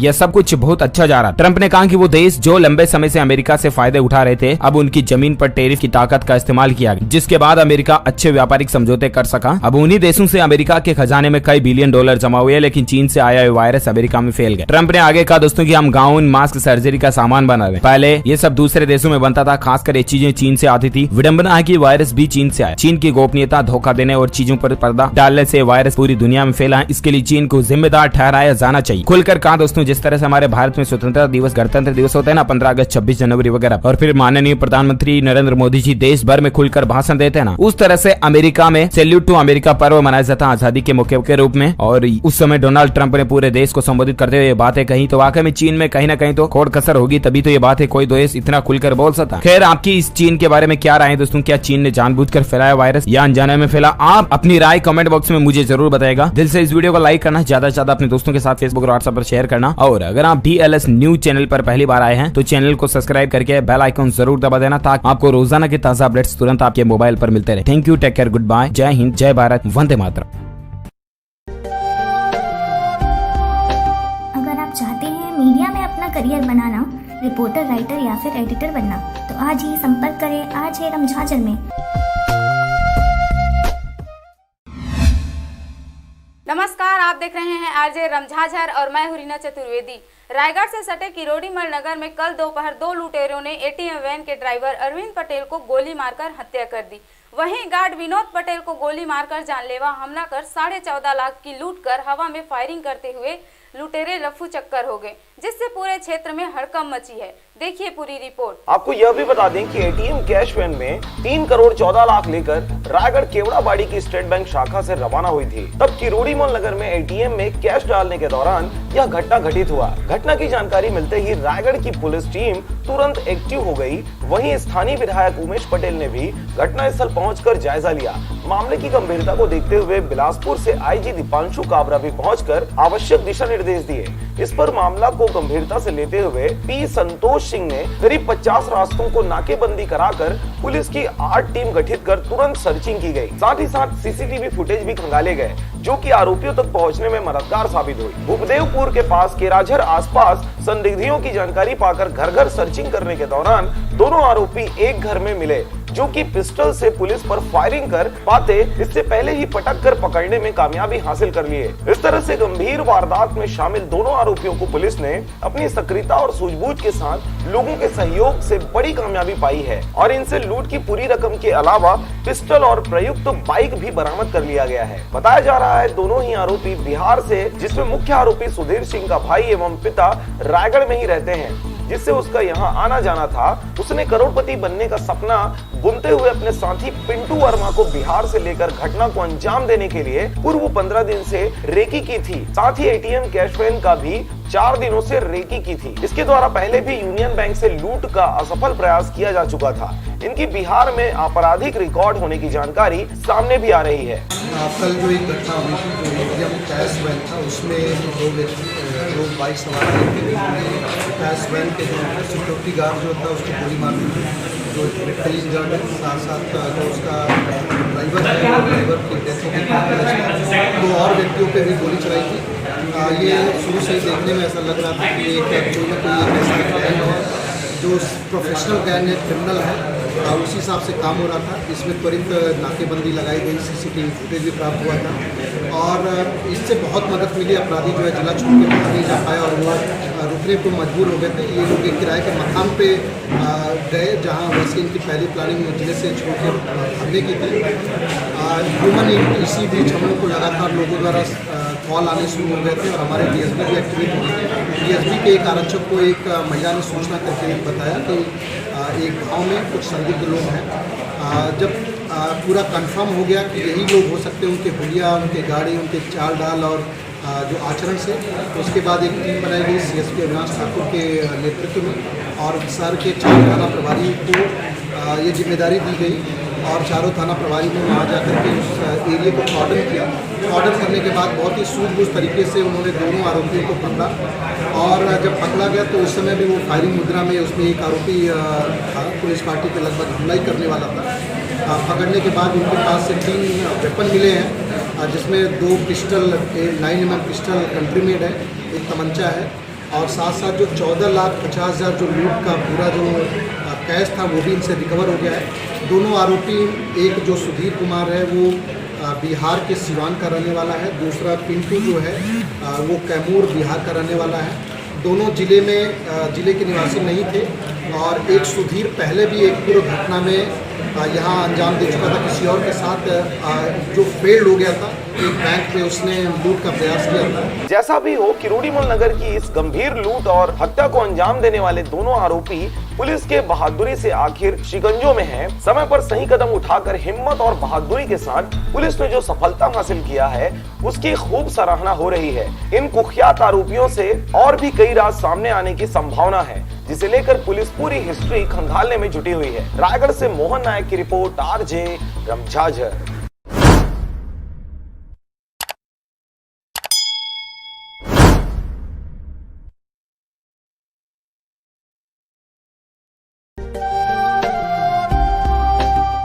चाहते हैं मीडिया में अपना करियर बनाना, रिपोर्टर, राइटर या फिर एडिटर बनना, तो आज ही संपर्क करें आरजे रमझाझर में।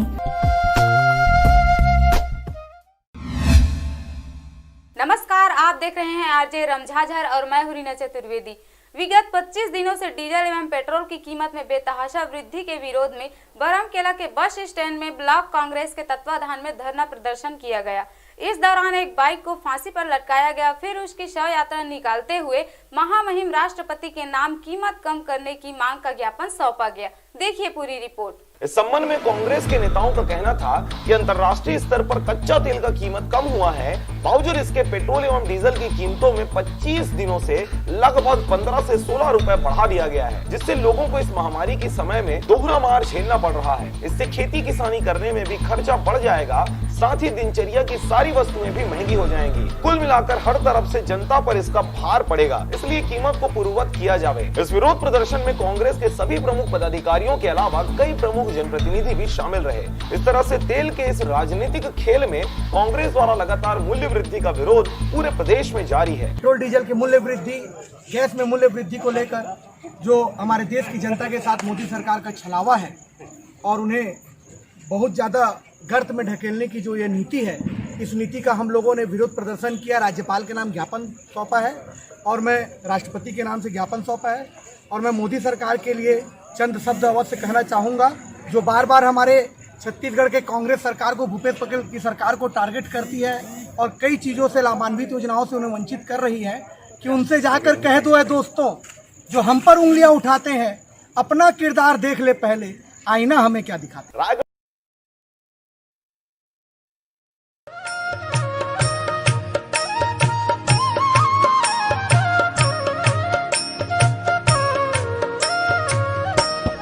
गुरु का शब्द न मिटे कोई, गुरु का शब्द न मिटे कोई, गुरु का शब्द न मिटे कोई, गुरु का शब्द न मिटे कोई, गुरु नानक नानक हर सोई, गुरु नानक नानक हर सोई, गुरु नानक नानक हर सोई, गुरु नानक नानक हर सोई। गुरु मेरी पूजा गुरु गोविंद, गुरु मेरा पार ब्रह्म गुरु भगवंत, गुरु मेरी पूजा गुरु गोविंद, गुरु मेरा पार ब्रह्म गुरु भगवंत, गुरु मेरी पूजा गुरु गोविंद, गुरु मेरा पार ब्रह्म गुरु भगवंत, गुरु मेरी पूजा गुरु गोविंद, गुरु मेरा पार ब्रह्म गुरु भगवंत, ओ गुरु मेरा पार ब्रह्म गुरु भगवंत, गुरु मेरा पार ब्रह्म गुरु भगवंत, ओ गुरु मेरा पार ब्रह्म गुरु भगवंत, गुरु मेरा पार ब्रह्म गुरु भगवंत।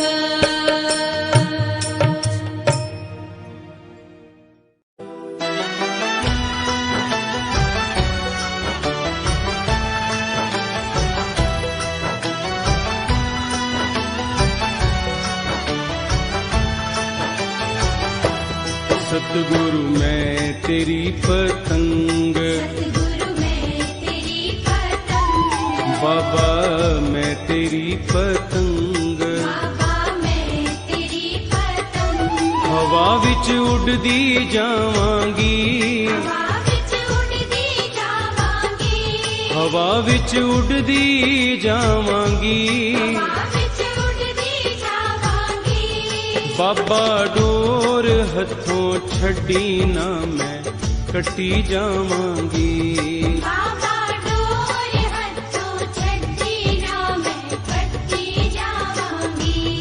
साइयां डोर हथों छड़ी ना मैं कटी जावांगी,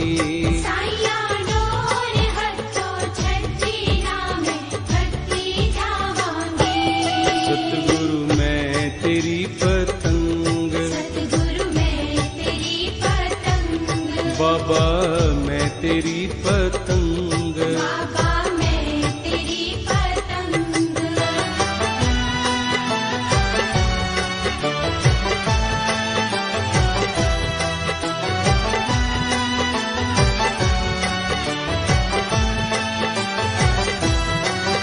बड़ी मुश्किल दे नाल मिलिया ओ मैनू तेरा दवारा ए बाबा तेरा दवारा ए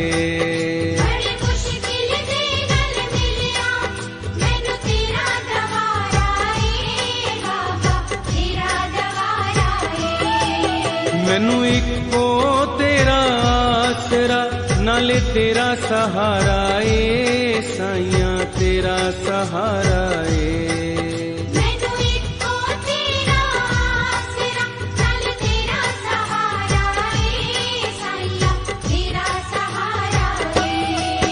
हुन तेरे ही भरोसे बाबा तेरे ही भरोसे हवा विच उड़दी जावांगी हवा विच उड़दी जावांगी बाबा डोर हथों छड़ी ना मैं कटी जावांगी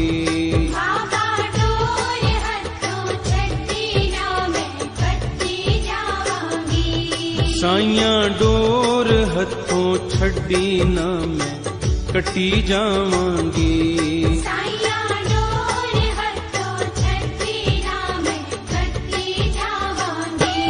सतगुरु मैं तेरी पतंग बाबा मैं तेरी पतंग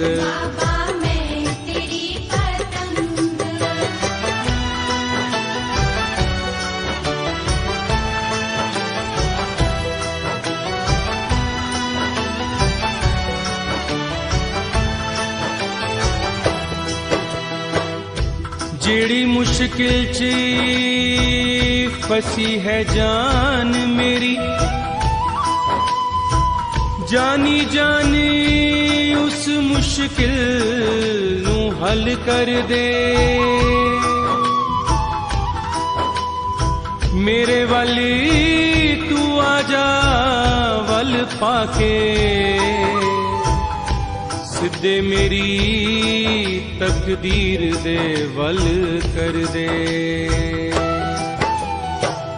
गल्लां मेरियां सुन के ना चुप कर जा गल्लां मेरियां सुन के ना चुप कर जा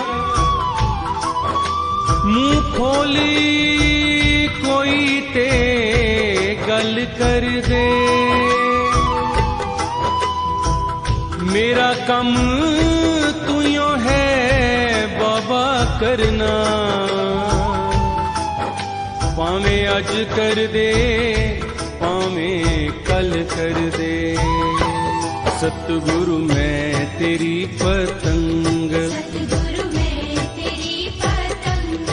बाबा मैं तेरी पतंग